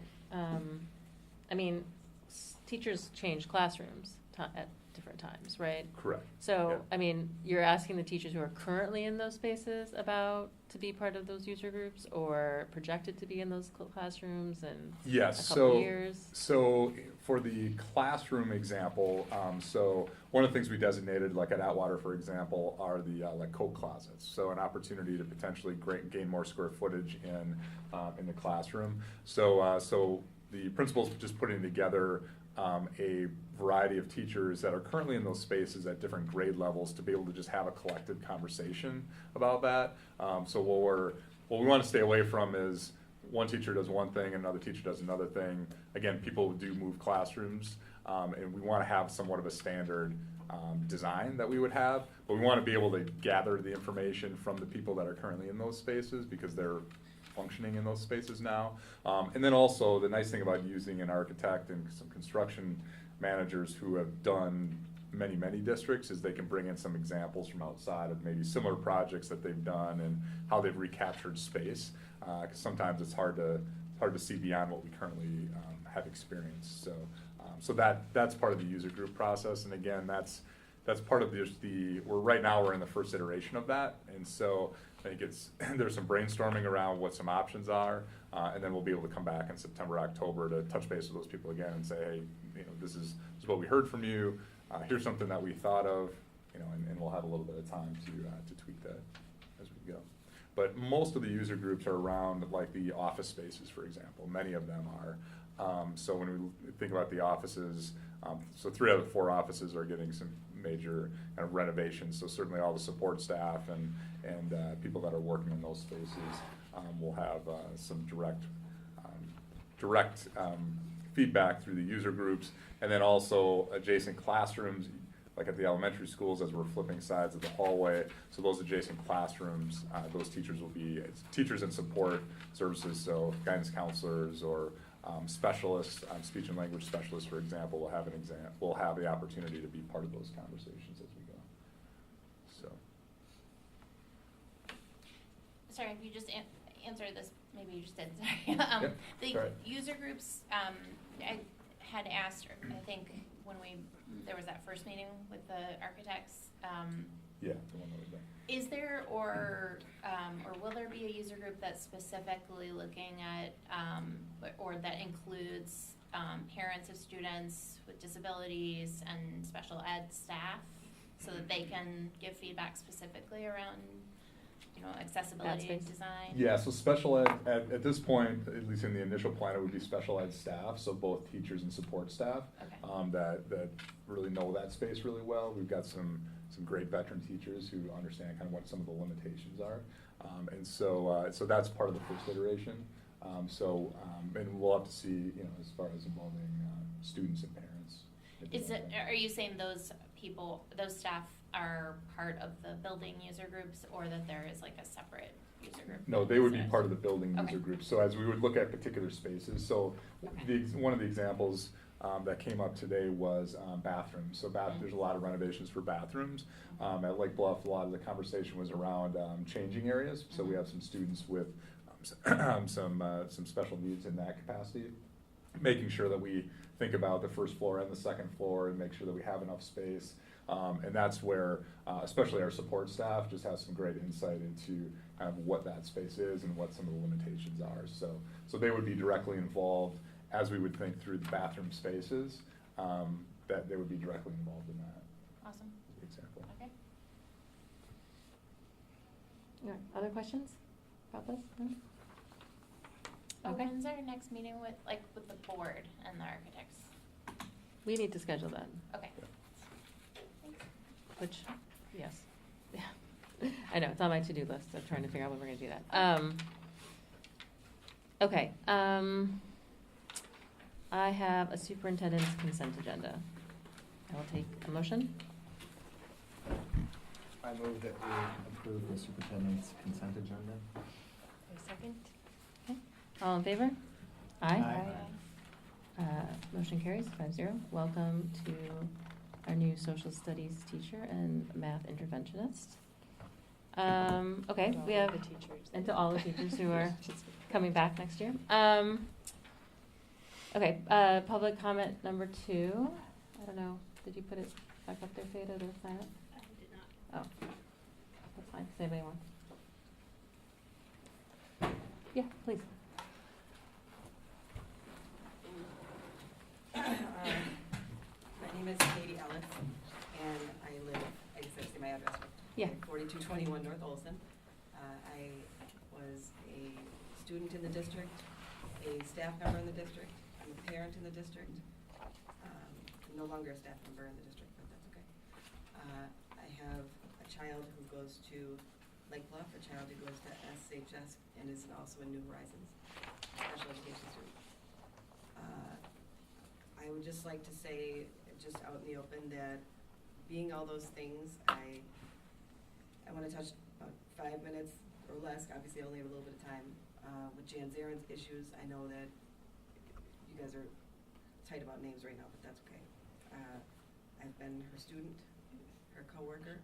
I've had a special education student that I used to watch daily in her classroom. I've been in her classes. I've subbed for her. Part of Red Gen, she's a huge part, which she no longer can be a part of, which is ridiculous. My child has had severe emotional health issues. That entrance to the district of the Red Gen has really helped a lot of children in this district. Being a part of that Red Gen and her being a part of that Red Gen has been extremely helpful. And I know we are concerned about a couple specific students, but it needs to go beyond those students, because there just didn't seem to be, or doesn't seem to be a protocol for a lot of things.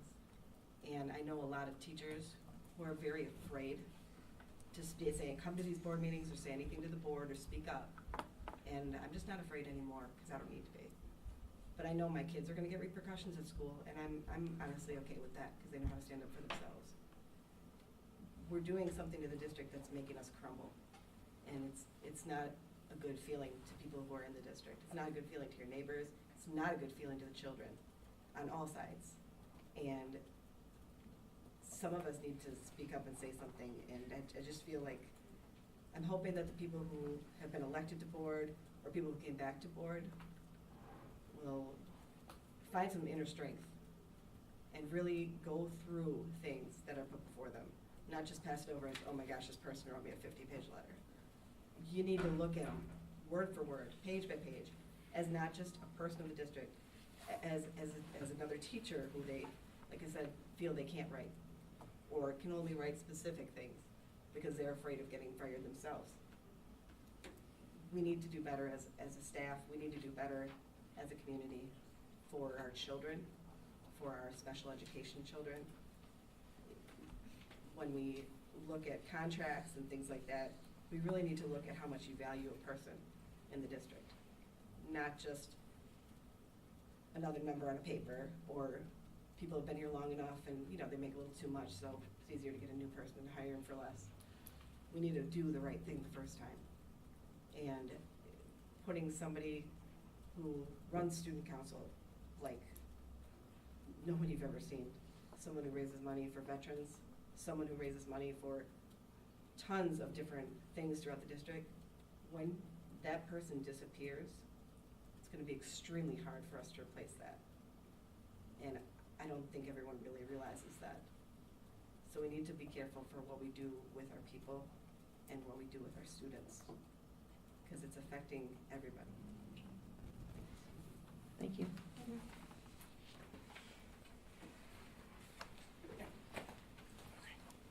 Hi, my name is Sarah Kissinger, and I am 1909 East Elmdale Court. I don't have a child in the school district. I think that everything that everybody has said has been really important in this dialogue that this situation has created. I want to come from a different angle. The reason that it has been so important to me for something to be said and for somebody to stand up and say something on behalf of an educator like Jan Zarin is because I spent my entire educational curriculum in Shorewood schools, and the fact that not having a child here, not having anything really after having left Shorewood High School, Shorewood Intermediate School, and Atwater, should say something. The fact that I still care because I want to be able to proudly move forward in life and say I received my education from Shorewood from Shorewood Village Schools. You know, what a rock star school district, what a great group of people, what a fantastic initiative. What an awesome place that really cultivates diversity and engages in some of the tough dialogues. And lately, I don't think that that's what's been happening. I find myself not able to proudly say, I'm from Shorewood, and that's not okay. Jan's place in this community, in the educational system here, in the students' lives that she has affected and continues to affect is, as Katie said, irreplaceable. A huge deficit will be felt by that if she is forced out. I don't believe that, you know, as Pat had said either, that a due process has been followed. I don't think that there have been any checks. I'm sorry, I forgot your name, but that you had stated about, you know, maybe an outside entity being involved in the dialogue and what's going on. I think that's important as well. I just think that there's an opportunity here to look at what has taken place and to take a different vantage point, because we've missed out on that in several other diversity related issues in the last year, especially with To Kill a Mockingbird. You know, there was a huge opportunity there and it was kind of squashed. I know that there was a mural that was painted over in the school that nobody has really talked about. Another opportunity squashed. Don't let this third strike be your out. Take this as an opportunity to foster a dialogue and not to just squash someone's voice yet again. So, that's all. Thank you. Thank you.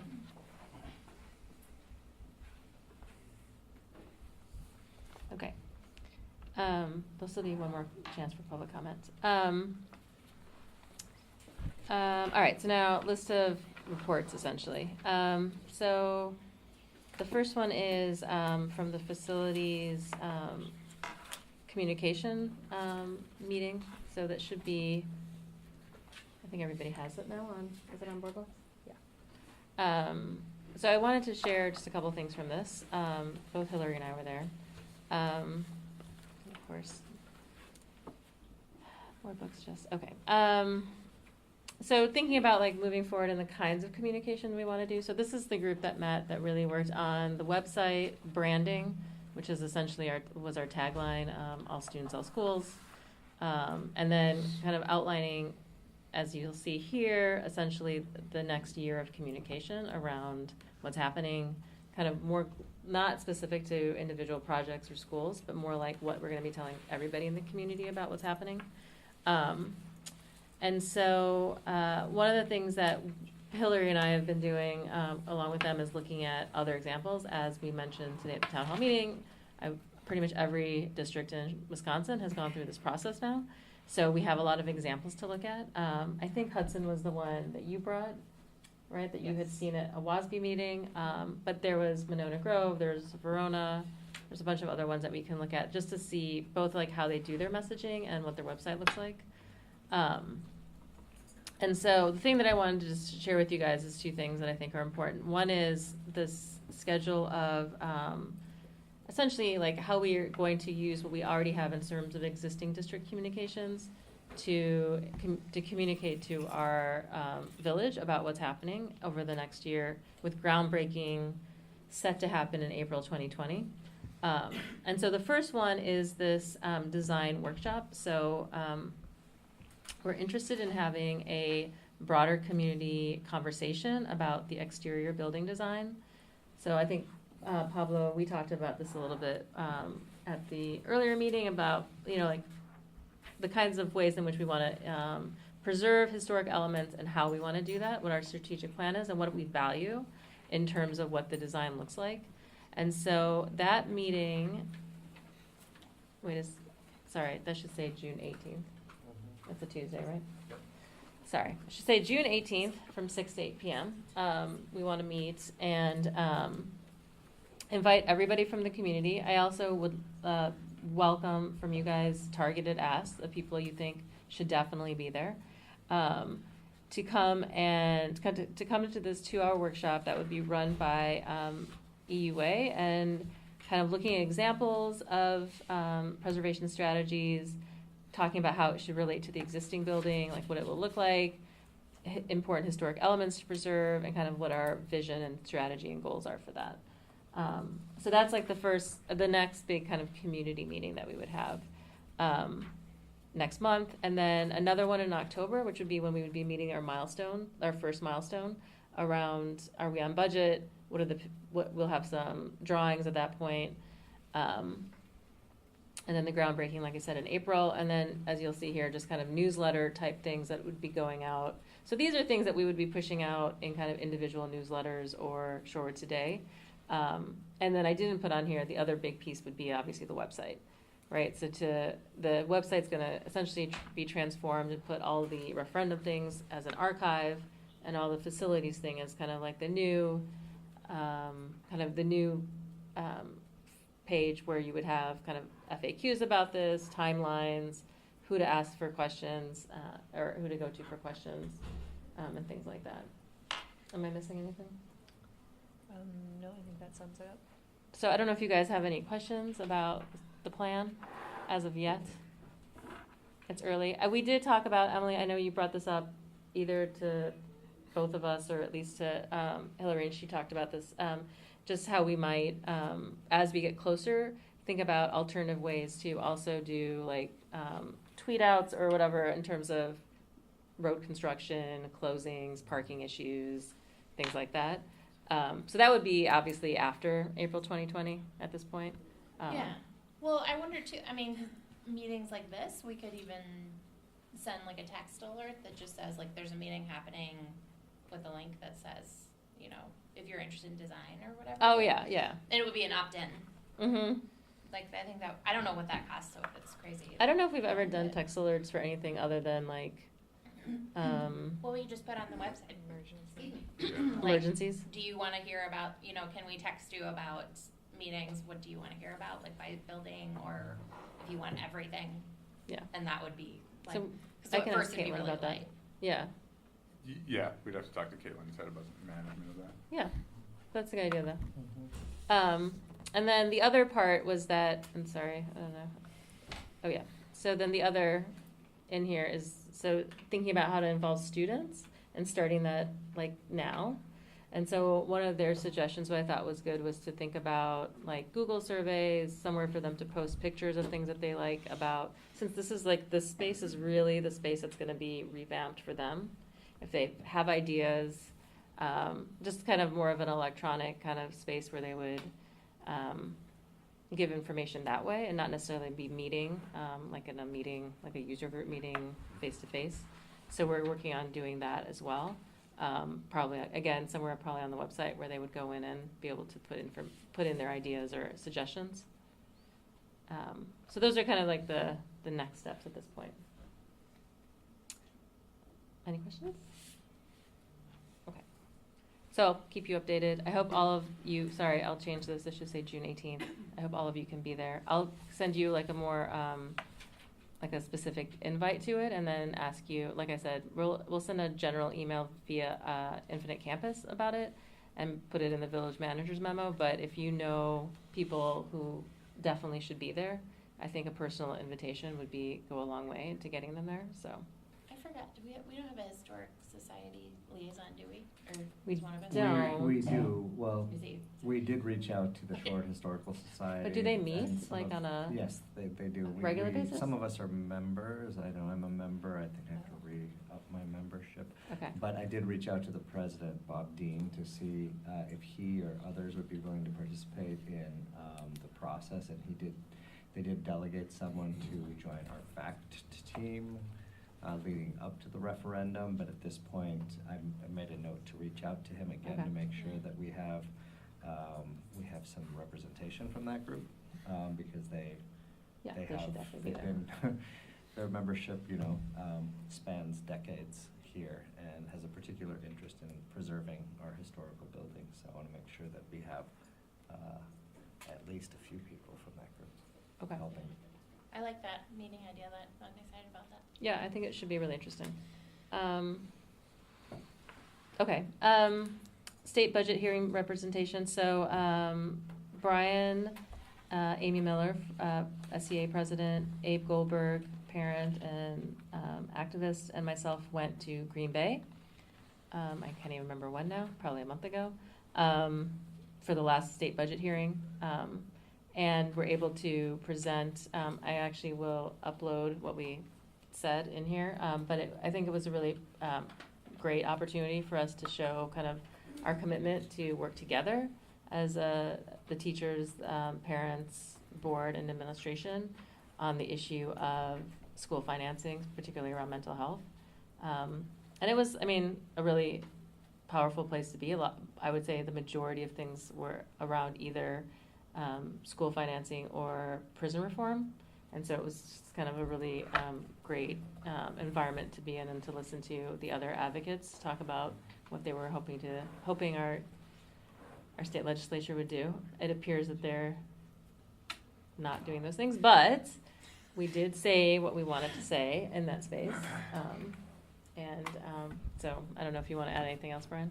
No, I just appreciate, Paru going on behalf of the board, and then Amy Miller and Abe going. So it was nice to be able to have a team. In many cases, it's just either a board member or a superintendent or a business manager going to speak. And I think my sense was that our testimony stood out a little bit, especially with Abe's presence there from a parent standpoint, and to be able to hear 4 different perspectives and 5-minute span that we had to be able to speed talk, I think was really effective. So thanks for going.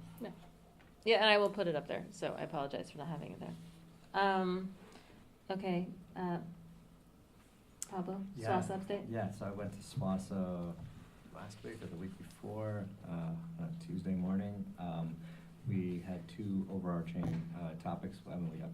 We approved the calendar for SWASA for next year, which I shared with everyone. Just kind of some business matters. We spoke again about the contract with Hanover Research, which we're terminating once it expires because the costs have gone up significantly, and many of the superintendents in the group feel that they can access information and research other ways. Their hope is that, the executive board's hope is that eventually Hanover Research will see the loss of revenue from groups like SWASA and maybe eventually lower their costs again. Or not again, but back to what they were. And in that case, then we could revisit it. The alternative was even more expensive. So I sent you all an update via email about that, just in case you're curious. The big discussion point was the legislative update, which Michelle, basically echoed the sentiment of folks that have their pulse on what's going on in the Capitol, that a final budget may not be approved until October, and that the governor came out with his budget proposal. The Blue Ribbon Commission, they came out with all of their proposals. None of them have been pulled out and pulled back into the budget. This is a group that is chaired by 2 Republicans. They're in the majority party.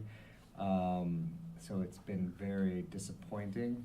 Many of our counterparts in SWASA and the Southeastern Wisconsin School Alliance have the ears of their elected leaders, their state assembly and state senators, and we, on the other hand, have 2 representatives that are very friendly towards public education. So although we have their ear, they don't have much sway, sadly, right now. So we are kind of leaning and hoping that our friends in other districts will have some more pull. But the main message has been that this is the moment where the governor needs to give a good halftime speech, a good pep talk to get folks rallied again. Apparently at all of the Joint Finance Commission hearings that were held across the state, particularly in places far away for people to get to if they're from Milwaukee, which wasn't done, I don't think, by accident. It was by design. But the overarching issue that came up over and over again was education, public education funding. And there were things that right now, investments in public education in Wisconsin over the last 8 years put us in second to last place. We're in 49th place, but we're just ahead of Mississippi. So this is the environment that we're in.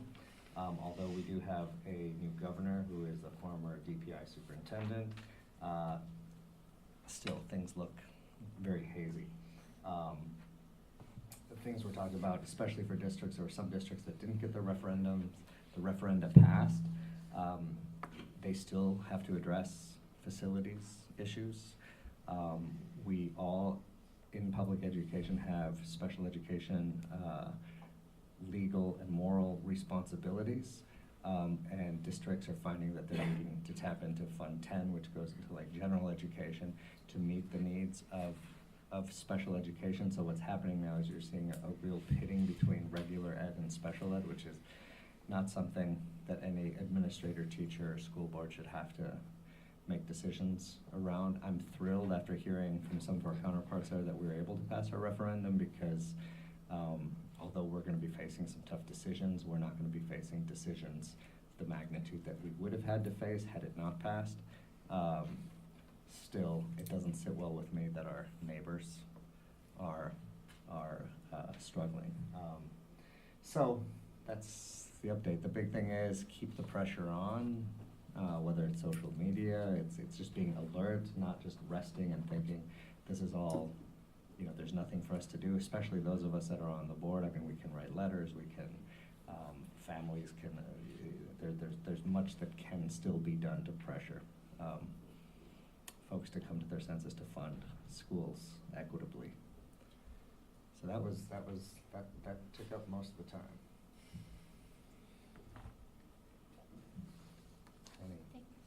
Yeah, no, thanks. I don't know. Next time, can you bring some good news? I know. Yeah, the Working calendar was that. the calendar was approved. We're gonna keep meeting. Okay, so board retreat. So we had a board retreat 2 Fridays ago. I created a Google folder and put some of the materials that we got, like PowerPoints and other things, into it. And then I wrote up a brief kind of summary of what happened. I think the one I wanted to share was that we will be adding a standing equity. I don't know what I'm going to call it. Equity Action update. Thank you. Equity action update at the district and board level again for the second meeting. So Brian will talk about things that the district is doing, and the board can talk about anything that we are doing in terms of, like, for example, going to a WASB convention on equity, or other things that we're doing. So we'll have that as a standing agenda item one time a month on the second meeting of the month. And then the other thing that you can expect, 2 other things you can expect from me, is an updated work plan that includes a communications calendar and strategic plan updates. And then we need to plan a facilities meeting to have the discussion about, because we didn't get to it, about about the buyer's agent, which we talked a little bit about today at the town hall meeting, and then some other questions that we kind of never got to the last meeting. So those are kind of the updates I have on that. Anything else from the retreat you guys want to share? No, I just wanted to add that I thought the briefing on the open meeting stuff was really interesting. Good. And I was glad that we could check most of those boxes in terms of following the law and doing what was right, and even in the situations that have been difficult, that we have done the right thing in terms of posting and doing the meetings. I thought it was a little bit funny, just his reaction to a 5-member board and the difficulties or the challenges that raises in terms of the quorums and all of that. But I'm glad to know that if I run into you all at the grocery store again, we don't have to ignore each other and run away. So I would thank you for organizing that. That is we want to make sure that we're doing all of that correctly. Yes. No, that was really helpful. And so I put his PowerPoint and then also the document he referred to, what was called, actually Pablo sent it, the compliance guide, in that folder for us. I'm not crying. Okay. All right, and then last week there was another governance meeting. You two went to the Wisconsin Coherent Governance meeting, so I don't know if there's any. With Tim. And Tim, you want to share? Do you have any comments? Because you were there the whole day. I was only there. So a half day. the morning was more for new people, new board members and administrators, and there was like at least one district that doesn't have CG and was like considering it. Oh. So they had, you know, lots of questions about how it works, and then so I mean, no shock, you guys like know that I came in as a skeptic, but just wanted to understand the system better, and I did that. So I understand it better, understand the sort of underlying theories there, I think, better than I did for sure. And the second part of the day was for like veterans, but it was that was more like would you say like more troubleshooting? Like we're having this issue, and then it was like dialogue back and forth between districts about what's worked for them, and then there were a lot of, as you imagine, issues in common. So, you know, and then there's always, I would say like the overarching tension is always around, you know, role clarity, and then just how to, you know, troubleshoot like where things are hazy or whatever. So, yeah, it was, I would say frankly, a ton more useful than I thought it would be for me personally, and I think Tim's still here, but I think he felt like it was useful. So we carpooled, and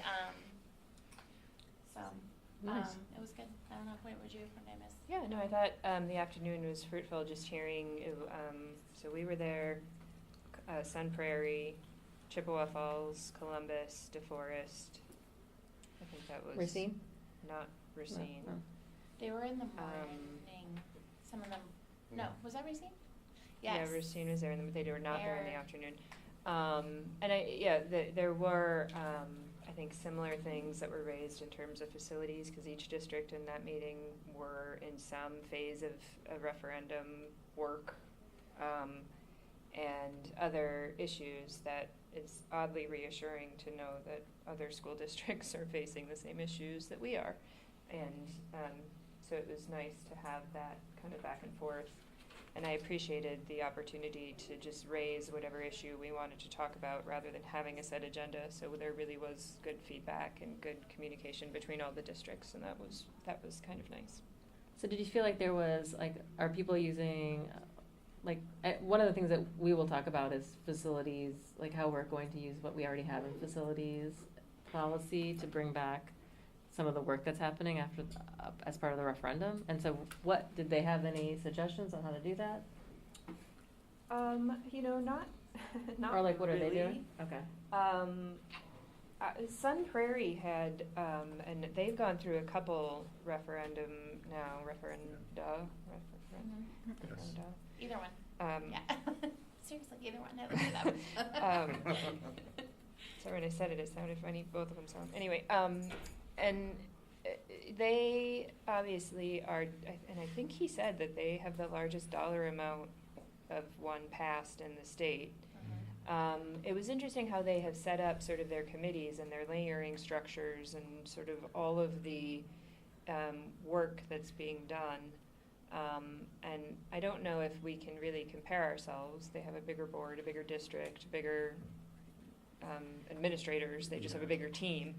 But I do think it made me think of following up with districts perhaps that use the CG model that aren't in Wisconsin as to how they have framed some of this. Because of the districts that were there, it didn't seem like any of them had a really good addendum to the policies that they currently use.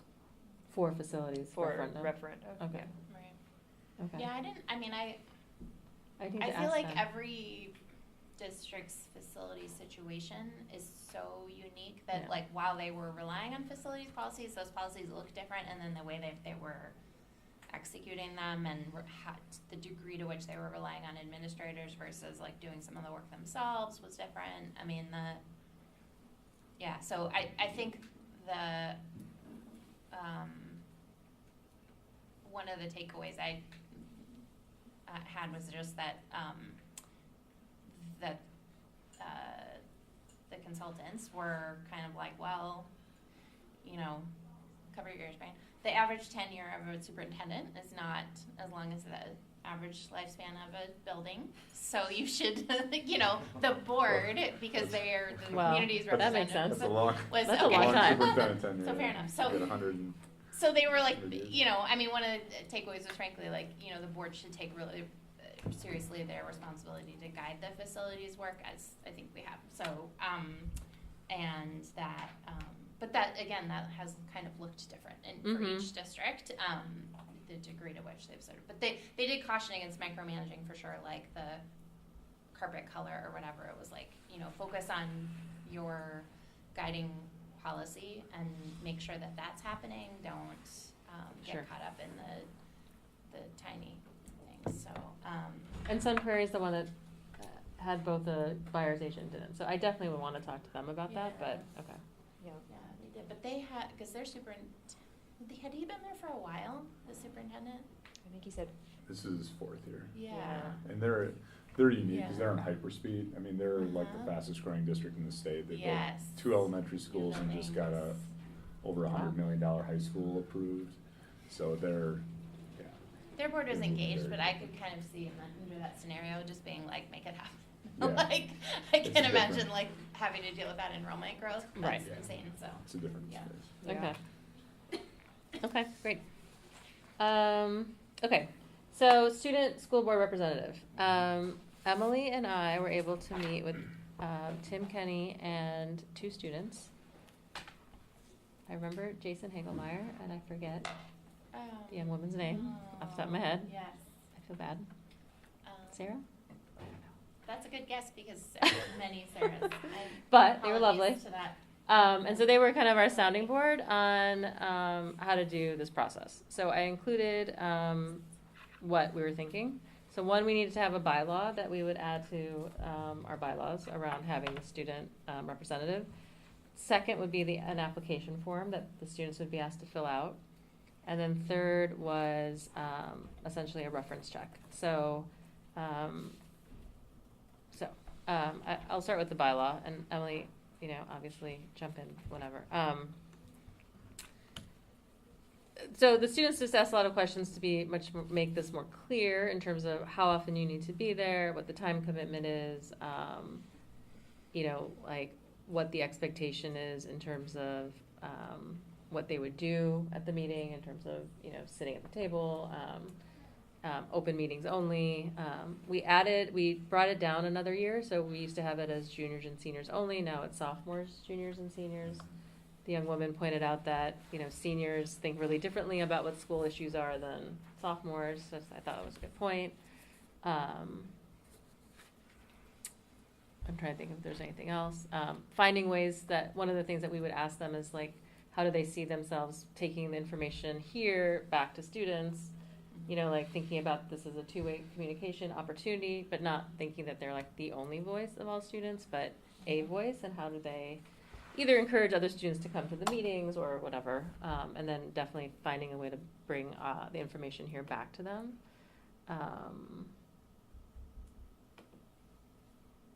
Anything they else in the seemed bylaw? interested? Did they seem to think that students would be interested in this position? Yeah, Tim Yeah. thinks we'll definitely get, yeah. Yeah. Up. Yeah, and I think, I don't know, correct me if I'm wrong, I don't want to project my feeling on this, but I felt like we were all kind of on the page of not wanting it to be like the kid who does everything also do this, but that a kid for whom this is like an important opportunity, who shows maybe leadership potential, but isn't like already, the captain of all the teams and student council, whatever, like that would be important to have, a student who's sort of, so while we wanted to ask, like, what are you already doing, it wasn't sort of to in the sense of qualifying them, was almost to caution against like overcommitting. So I feel like the students also said, Yeah, they could think of, they said they could think of like 4 students who would do it, but they're probably students who we all would think of as the first 4. But one of the things that we talked to Tim about was like asking teachers and other staff to suggest to students after we send out the email, hey, you would be good at this, or you should think about this as well, to get a more robust group of individuals running. Okay. And And then we spent some time thinking about the kinds of questions we ask on the application. And so, you know, thinking about leadership, skills and talents, important issues that they think that they'd want to address. And then being really specific about how I said 10 hours per month for one meeting, like reading all the materials, coming to the meeting. I don't know. I felt like it's probably more. That's probably like more than it really would be, but I don't know how long it would take to read through all the materials. And sometimes our meetings go long. So I thought it was fair. And that we would provide transportation if necessary. That is something they asked for, Mm-hmm. to make sure that anybody, you know, Yeah, like so that people, that wasn't a barrier, basically. Yeah. Especially for a sophomore, I guess, because they might not be driving. Right. And then kind of getting a sense of what other classes they're taking.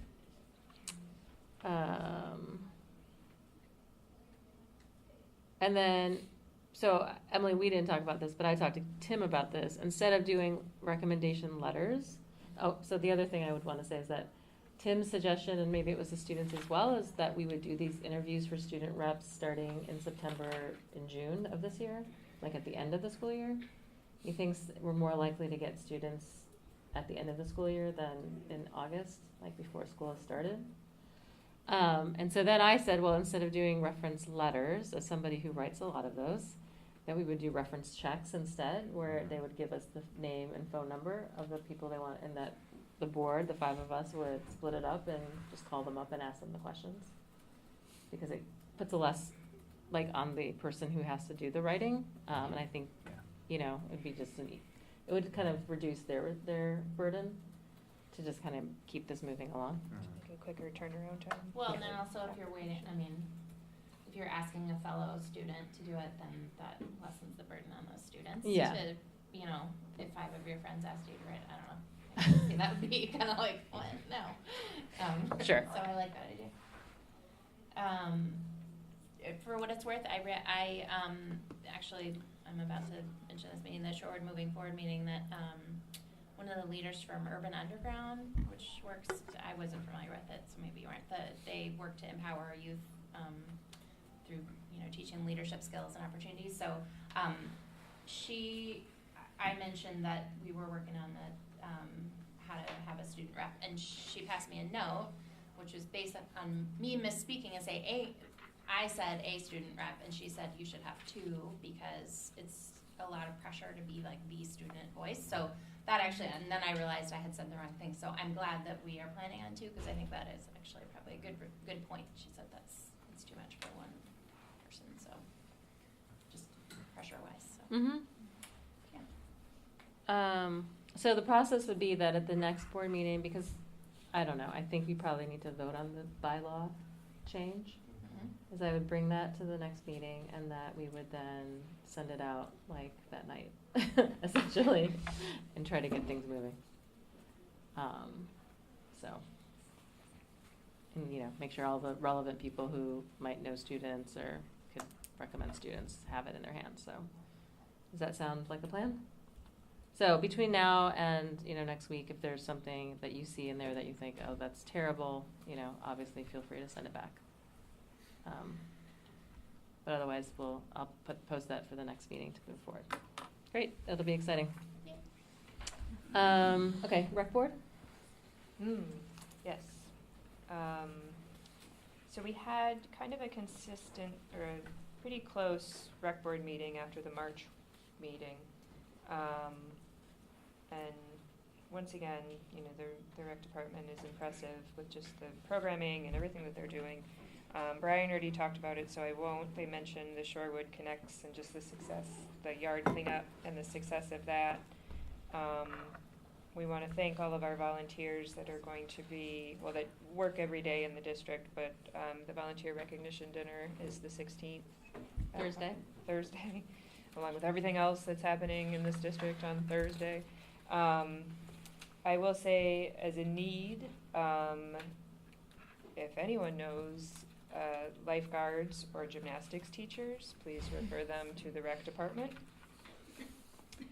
And I think there was an interesting conversation about programming, particularly for the kind of middle school age of students, and in the summer, how best to keep them engaged, but yet, schedule things that make sense for kids that maybe don't want to attend a class. And the need for a community center. My 12-year-old. I'm just thinking about my 12-year-old. I'm sorry. Go ahead. She probably wouldn't want to attend it. What kind of classes would she want to attend? I think we want to hear. Minecraft, yes. We want to hear. We from do that actually, though. So. But it was raised, and I know this was raised to me a couple months ago too, about just the need for like a community center or somewhere that kids can hang out in Shorewood, because we don't have that. We don't have a place for them to go and hang out. We have places that they hang out, but that's not necessarily always a good place. Yes. Yep. Metro Market might fund a community center if we can work with them. But anyway, so that was just a comment that was raised by some parents, and that there seemed to be some traction on like that need, just hearing that need identified by different sectors of people and different parents. And so other announcements, look forward to the Summer Sounds. They have some great bands and people lined up. Pat McCurdy's going to lead it off in a family-friendly show. And that was important to mention. I think that's the gist of it. Awesome. Thank you. Okay, and then Emily, Shorewood moving forward. Quickly, I'll tag of something Hillary said. That Shorewood moving forward, one of the committees is looking at establishing some kind of community center. There you so, go. Good. That there is a group that's actually looking at the student union in Cedarburg. Tomorrow. It's actually a really nice space, I guess. So, their community is different in some important ways, but I think there's definitely stuff we can learn. So there's like a little, a field trip of people going up there sometime soon. Tomorrow. Oh. Yeah. So, that was one agenda item. So the meeting for Shorewood moving forward was last Saturday and included a couple of pretty intense discussions. One was a presentation from 4 SHS students, and they talked about the recent vandalism incident and how that had been pretty devastating for them. I think that there's a couple quotes that stuck out for me were calling this that the last straw. Feeling again, this was an African American young man speaking, they don't want us here. So there is a group of students that's planning a rally on May 31st. And that will start at SHS.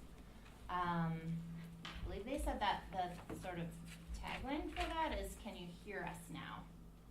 And that will be Shorewood students and also other students from around the North Shore. And they are looking for support and for, they are working with Urban Underground. I think the sort of top topics that they raised were hidden racism or microaggressions. Racism sort of goes unnoticed, not called out. And then talking about social injustice in school. So they are continuing to kind of develop the plan for that rally. It's going to go from SHS to Clody Park.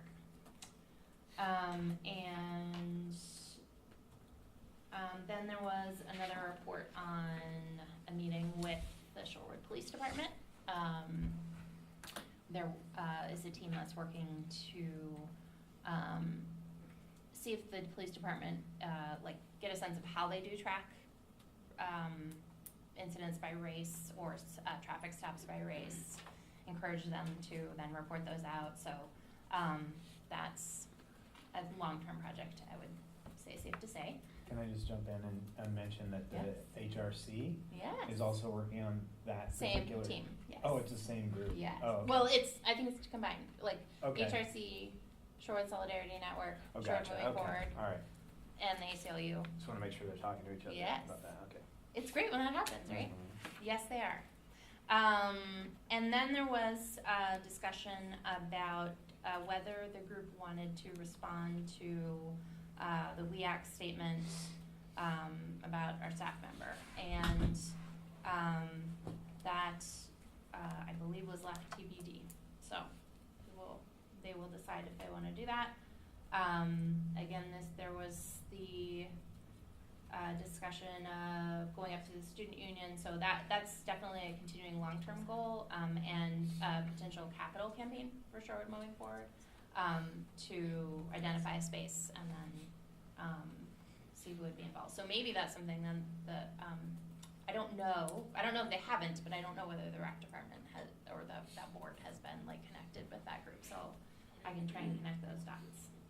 Let me just clarify that the rec department did not commit to anything No, related but they, to- yeah, it was a discussion. Yes, Maybe okay. there are people who could be brought into that, I will say. That may be another area where The HRC. HRC could Yeah. collaborate because they're part of the village board essentially, and the village could Right. essentially help with Right. that. I think. Right. I hope.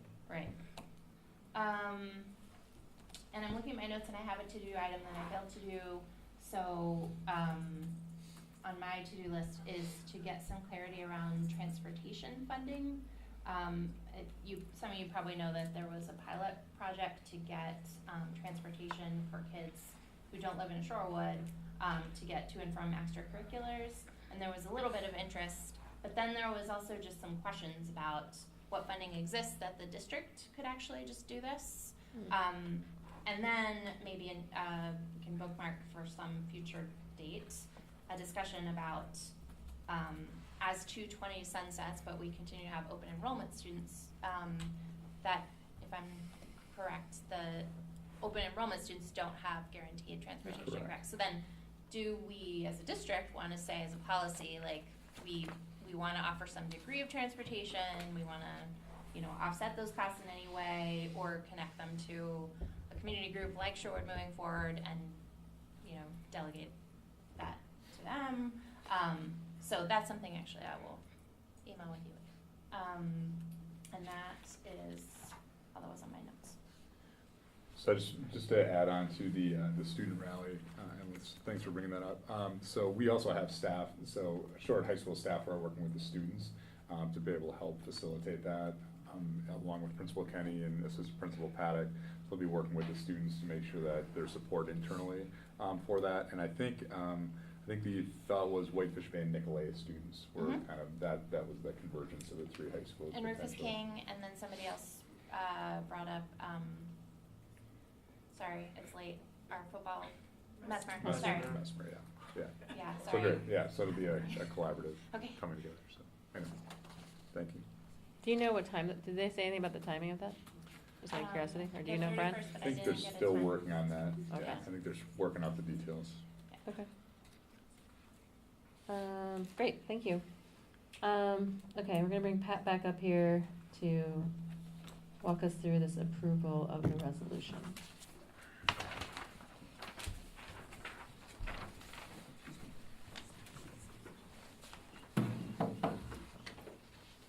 Michelle and I are gonna switch seats here just to mix things up a Great, little great. bit. Crazy. I think the best way, since this is an action item, I think what would be the best way to Yes, I'll- proceed is to get a motion Yes. and a second, and then we'll jump in. So I will take a motion. Do we need to read the whole thing for a motion? Yes. Okay. Who's gonna do it? I move we approve the approval of resolution authorizing the transfer of funds, the establishment of an escrow account with respect to, and the defeasance of certain of the taxable general obligation refunding bonds, Series 2011A, dated September 27, 2011, and taxable general obligation refunding bonds, Series 2015, dated April 1st, 2015. I second that. Thank you. Okay, go ahead. Thank you. You have the executive summary before you. In the executive summary, I detailed some of the preliminary numbers, just so you understand this is a bond action, and so it is market sensitive. So Michelle is gonna actually go through the final numbers that you have in front of you that are actually gonna be part of the public record and the documents that you'll have to sign after the board meeting should you approve this resolution. This is actually, I think, the third time that we've gone through the defeasance process. Since 2012, the district has maintained the mill rate of 13.88. Levying funds in Fund 39, which is the referendum approved debt service fund. Some of those funds, as we talked about earlier, are remaining in Fund 39 as fund balance that we can use to pay off future payments for existing debt, not for new debt, but future payments of existing debt. And the last 3 years, what we have done is used the levy to defease or prepay debt that is callable. So we're going to go through, Michelle's going to go through the actual financing for the defeasance that we're doing this year. She will also detail the interest savings due to the defeasance, and then the total interest savings through this defeasance, should you choose to approve it, is right around $1.3 million over the last 3 years. So I think it's been a significant interest savings for the district, as well as putting the district in an excellent financial position for the referendum borrowing that we talked about a little earlier in this meeting. So with that, I will turn over to Michelle. Thank you, and we're looking at this handout that you should have in front of you. So, as Patrick said, and as part of the motion, you are defeasing a portion of the 2011 and 2015 bond issues. We started chipping away at the 2011 issue with last year's defeasance. We're going to wipe out all of the callable portion of that issue and start chipping away then at the 2015 issue. So in the case of the 2011 bonds, that call date or prepayment date is April 1 of 2021. In the case of the 2015 bonds, the call date is April 1 of 2024. Now, we mentioned earlier, we can't issue new bonds and refinance debt prior to the call date, but you can use cash on hand to put in an escrow account to prepay debt prior to the call date, which is the action you're taking this evening. So you're using excess Fund 39 balance to put in an escrow account and pay off that debt once you get to the call date for those respective issues. As Patrick said, the estimate that I think was in your board report was savings of $677,000. The final is a bit lower because interest rates have come down. So that's great news when we're borrowing money, and not great news when we're investing money out to the call date of the old bonds. So our investment rate went down, so we need to put more money in today in order to defease the debt. We have less savings. So our savings final number is $671,845. So that's a reduction in future debt service payments. Again, this is the third year in a row that you've done this type of action, and all told, after this evening, total savings are $1,298,795 as a result of those three actions in those 3 years.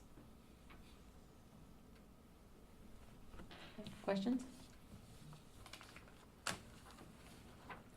I asked my question in the previous agenda item. Sorry.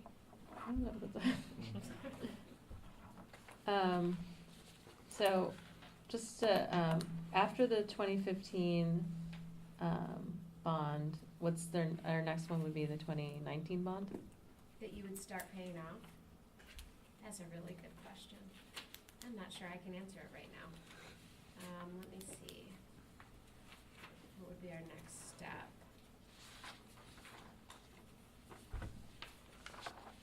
I've cleaned out the Shorewood folder before, and now I don't know where it is. It's okay, you can get back to me about I used to but- get, it was getting really heavy. Yeah, I will, I think I will have to. We won't be out of options, you know, if there's continued to be funds on hand. Excess additional levy going forward Mhm. can pay off the new debt too. Right. But, right, the money that is sitting there is gotta be used, and there's still really plenty of callable debt on the 2015 bonds. As you Right. can see, we're only chipping away at the very bottom. So, but I have to get back to her what the next step would be if there was one. Okay. Any other questions? I have a question. Okay, so here's where my CG retreat is gonna show up. I feel like our decision to defease debt versus, and then, you know, so arguably save taxpayers' money this way, versus then keeping the millage rate lower and saying, you keep that money and you know, maybe you save on interest costs for your personal debt, or you use that money some other way. Bottom line, that policy, like whatever the merits of each side, that should, I think, be reflected in our policies and OEs, and I don't see like valuing defeasement as the highest reflected in our policies. So I would just want to ask that when we maybe pick up OE6 or at some appropriate point later that we bring that up so that it's really reflected in our policy, and that's because it, you know, the board's responsible for adopting the mill rate, and so to me that, you know, it's part of our responsibility to say, you know, do we either value keeping the mill rate as low as possible, or do we value paying off debt as quickly as we can? And, you know, acknowledging there's arguments either way, like I think that's a discussion for us to have. Yeah. And I think, Pat, I know you'll correct me if I'm wrong, that part of the decision historically has been to maintain a flat mill rate to alleviate the up and down of the tax bill as things go up and down, right? So, in theory, My tax rate hasn't gone yet. mine hasn't either, and I would love to talk Well, I was gonna to say, someone. that's like a different, That's yeah. not, that's a separate, Right. that's But a separate Right, and I feel like component that's a of that. policy choice that, Yeah. from my understanding of CG, like the board should be saying, we value keeping the mill rate stable versus we value having the lowest possible mill rate. Well, and I think also this was, I mean, it would fit under OE6 because it's about financial planning about future as well. Like one of the things that we did starting 3 years ago was knowing that we were going to potentially borrow more money, thinking about it that way. Sure. I understand the comment. I would caution putting a procedure such as this into policy, simply because it's then going to require you every time you change it to change your policy, as opposed to the way the district is working right now, where just because it's my responsibility as the director of business services to come to you with a recommendation, because I bring you a recommendation doesn't mean you have to agree with it. And so the way the policy states right now is I'm going to bring you what I feel is my best recommendation, and you ask those questions, and then you have the choice as to whether or not to do that. I would be, you know, if you're going to put that into policy, then it's really going to tie the hands of district financial services to just simply follow a policy and not necessarily bring to you what could potentially be the best financial course of action. In You're gonna different get the same contexts. thing. Right, well, maybe it would make more sense then to think about it as a policy statement about our value versus Right. an operating expectation that we will or will not do defeasance, but just saying like, our value is that, you know, like, cause your guiding principle, it sounds like, has been the mill rate should, you know, it's good if the mill rate is stable. But maybe that's a discussion the board needs to have. Do we all agree? And maybe we do, but I haven't seen that been actually affirmed, so. But yeah, I think that's a good point, and I put it down as, yeah, I think we should bring it back then when we have that discussion about, I would agree with Pat, it's probably not specifically around defeasance or mill rate, it's about like the greater question about stability, equitability in terms of like how it moves forward, and then planning, knowing, you know, because I do think that there could be scenarios where this is not what we would do. depending on other things that are happening, right? So, yeah. But yeah, that's a good idea. Okay, other questions or comments? Okay. So, I have a motion and a second. All in favor? Aye. Aye. Motion carries 5-0. Thank you, Michelle. And then I will take a motion to approve the Shorewood Food Service Survey. I make a motion that we approve the Shorewood Food Service survey. Second. Thank you. So what you have before you tonight is an executive summary requesting approval for a questionnaire for grades 5 through 12 to gather feedback on food service from students of the Shorewood School District. We did use this same survey towards the end of the 17-18 school year to gather some feedback, and we did use that feedback over the summer while we were making plans with Airmark going forward for fiscal year 2019. My recommendation to use this same questionnaire with a couple of adjustments just to include the pod that we have here at the high school is so that we can have some actual comparison data from last year using the same questions. What I would recommend is if you approve this, the use of this questionnaire, that we would send out an email blast to parents and guardians through Infinite Campus requesting passive approval for the questionnaire, so essentially letting the parents know that if they do not want their students to take this questionnaire, they should let the office know. Otherwise, we would ask the teachers to assist in giving the students the short amount of time that it would take to answer these few questions. I did attach the questions in the executive summary if you have any questions on that, but like I said, the only change that we made in these questions from last year was just to add some language around the pod so that the high school students understood what we were asking them.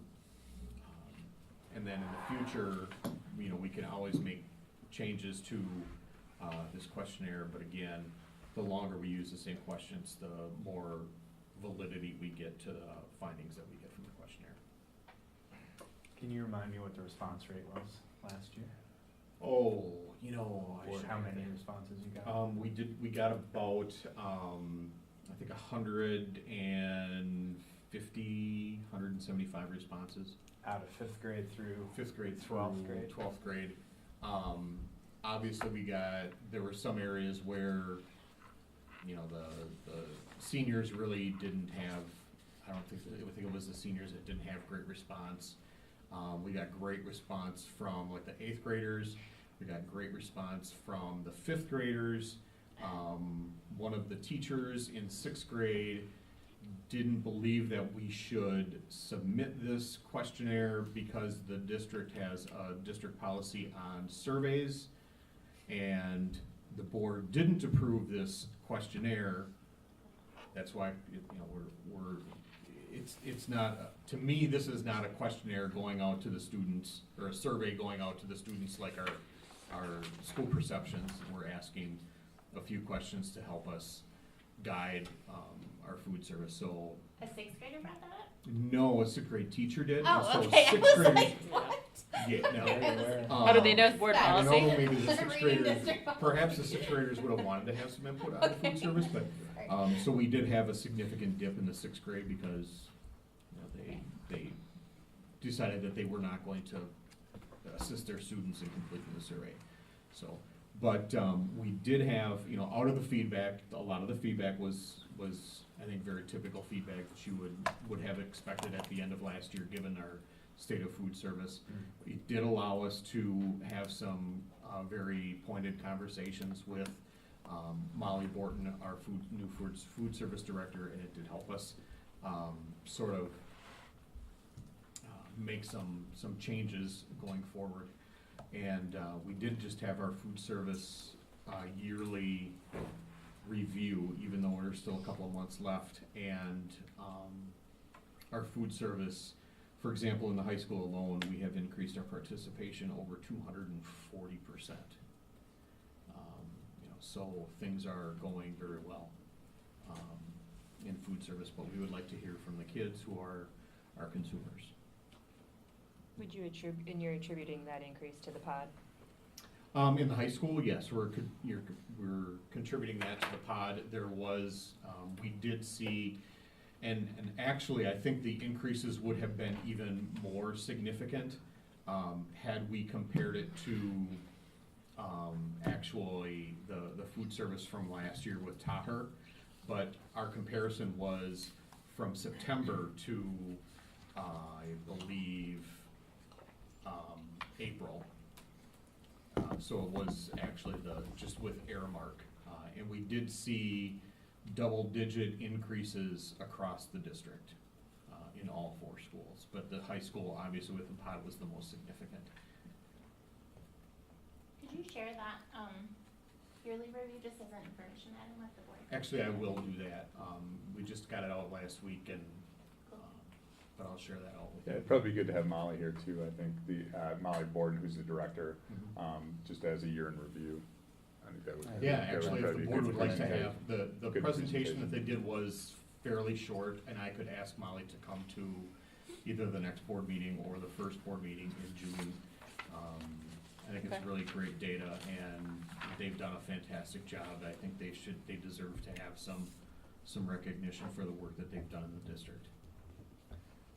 So a couple questions, and thank you for helping facilitate that group and helping us get Taher on board, because my sense is that it's improved quite a bit, and I'm curious about just the survey itself. Is this going to be administered in class? So they take it in class on computers, or is it paper pencil? This is it's a Google form.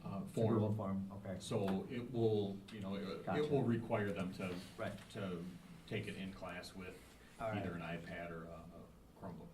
And then I'm just wondering, just some of the questions, because the fewer questions we ask, I think the higher kind of response rates we're gonna get. 2 and 3 are, I don't see what the difference is between the 2. I mean, one asks, where do you normally get lunch on school days? The other one is, where do you most commonly purchase lunch? And the purpose for number 3 is mainly for the high school. Okay. So that we can gather that information as to whether or not you're purchasing your lunch at Metro Market or gas right, if station. you're going off campus, if you're going to the pod, or if you're going to the cafeteria down in the arena. Is there a way for, based on how they respond to number 1, which asks, they indicate 5th through 12th grade, is there a way for it to kick them straight to that question and, just to have the 5th through 8th graders not even see that? Not that, I'm just thinking the less questions they have, the more accurate responses we're gonna get. That's actually the way it is. So if you answer the first 2 choices, you skip to question 4. If you answer, I bring my lunch from home, you skip to question 10. If you purchase off campus, then you skip to question 3. And if you say, I don't eat lunch, you're done. Okay. So we actually do that. All right. I think that should be flagged, actually, Yeah. because that's not a good thing. So when are they filling it out? With your approval, we'll do this in either late. My goal would be late May, early June, so that they just Oh, but have during, it by the. I'm sorry, when, not during the school day? Or when? Whenever it's Guided convenient for the study. teachers, I'd rather let them decide as opposed to me mandate when it's gonna be taken. For example, in the high school, they'll usually take it during their homeroom. And with the elementary schools, they can find a time that is convenient for them.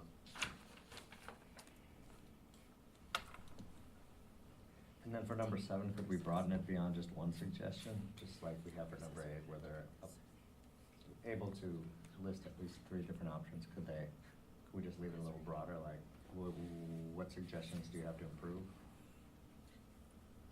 Versus 1? We can. Mm-hmm. It's, again, the open-endedness of it we want to make it a manageable Right. So If we're getting 100 responses, and we do want to encourage writing in the district, right?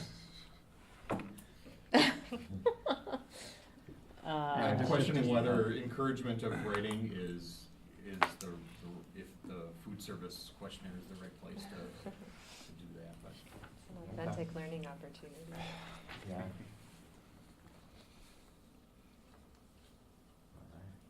Any other changes, Pablo? No, sorry, no. Okay, Thank you, Zach. so I have a motion and a second. All in favor? Aye. Motion carries 5-0. Look forward to seeing the results. thank you. Thanks, Patrick. Okay, board consent agenda, I'll take a motion. I move that we approve the board consent agenda. Second. All in favor? Aye. Aye. Motion carries 5-0. Public comments.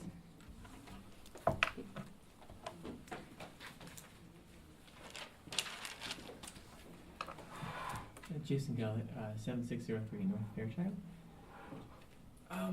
I think I've wanted to talk about a lot of the issues that have been brought up, but maybe in a different context, namely issues involving race in the school district.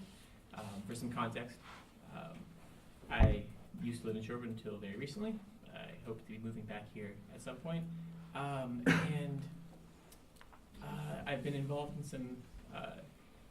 some things with the administration recently in different contexts than directly, where I've been exposed to certain practices, as well as other experiences that people have had in this district. And so, in case this is recorded, I'm white. I have a son. He's white. It's being recorded. Oh, So, cool. yeah. Okay. Audio and video. So. Hello. So my experiences, my lived experiences, are of those of a white person. I have friends of color who have different experiences of me. I have friends who are white who have similar experiences of me. And I think with a lot of the issues that have come up in this district in the last couple of years, it seems as if maybe we could use some reflection on how other people experience these things. This district is largely white, and we do have some members who are not, and who have completely different experiences than what I, as a white person, and many people in this community as white people experience.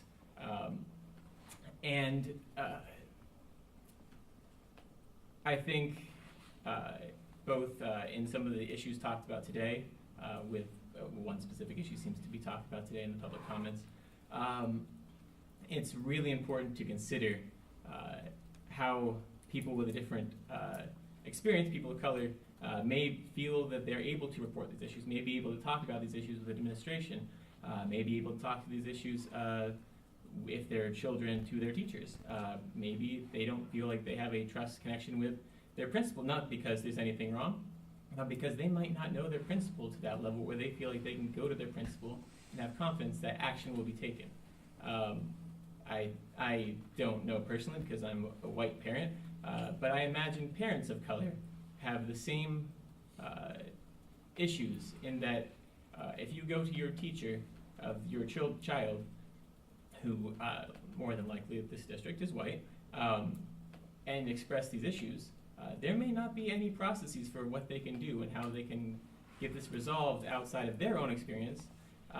And I've heard a lot about how that jumps to the superintendent, and I don't think that's the right process here. I think this board should really consider adopting processes that are both independent of teachers and administration. I think that's a benefit for both our teachers, our administration, our parents, our children.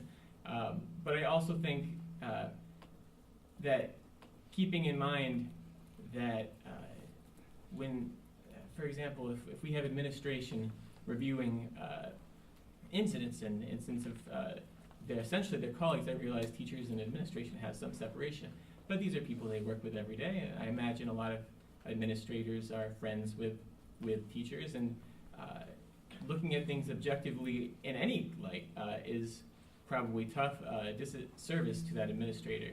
And I think it really would go a long way having an independent thought out process and conversations about what that looks like from parties who are affected here, and what's necessary to really move forward.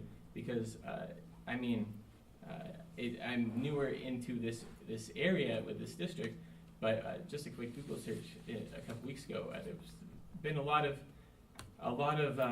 public things, as it was commented earlier, and I think some of that's related to the politics nationally. People feeling like they need to speak out about things more, and maybe not having a forum to really facilitate change. And I'd really encourage you guys to look at what can be done to really effectuate change systemically within this district. And I hope to be able to speak with you guys more as things go on. And thank you for your time. Thank you. Thank you.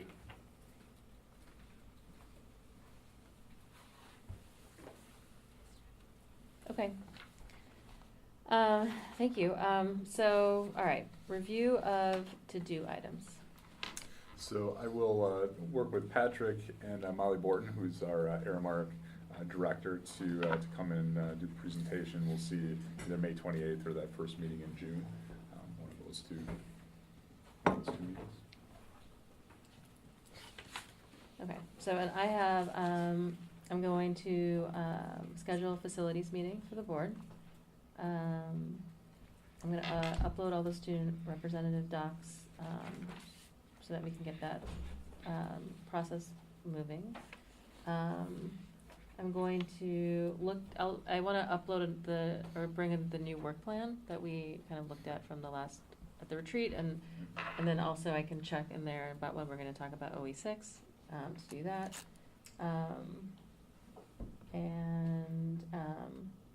Before I have that facilities meeting, I'm going to do some phone calls with some other superintendents and board members in other districts that have had referendum.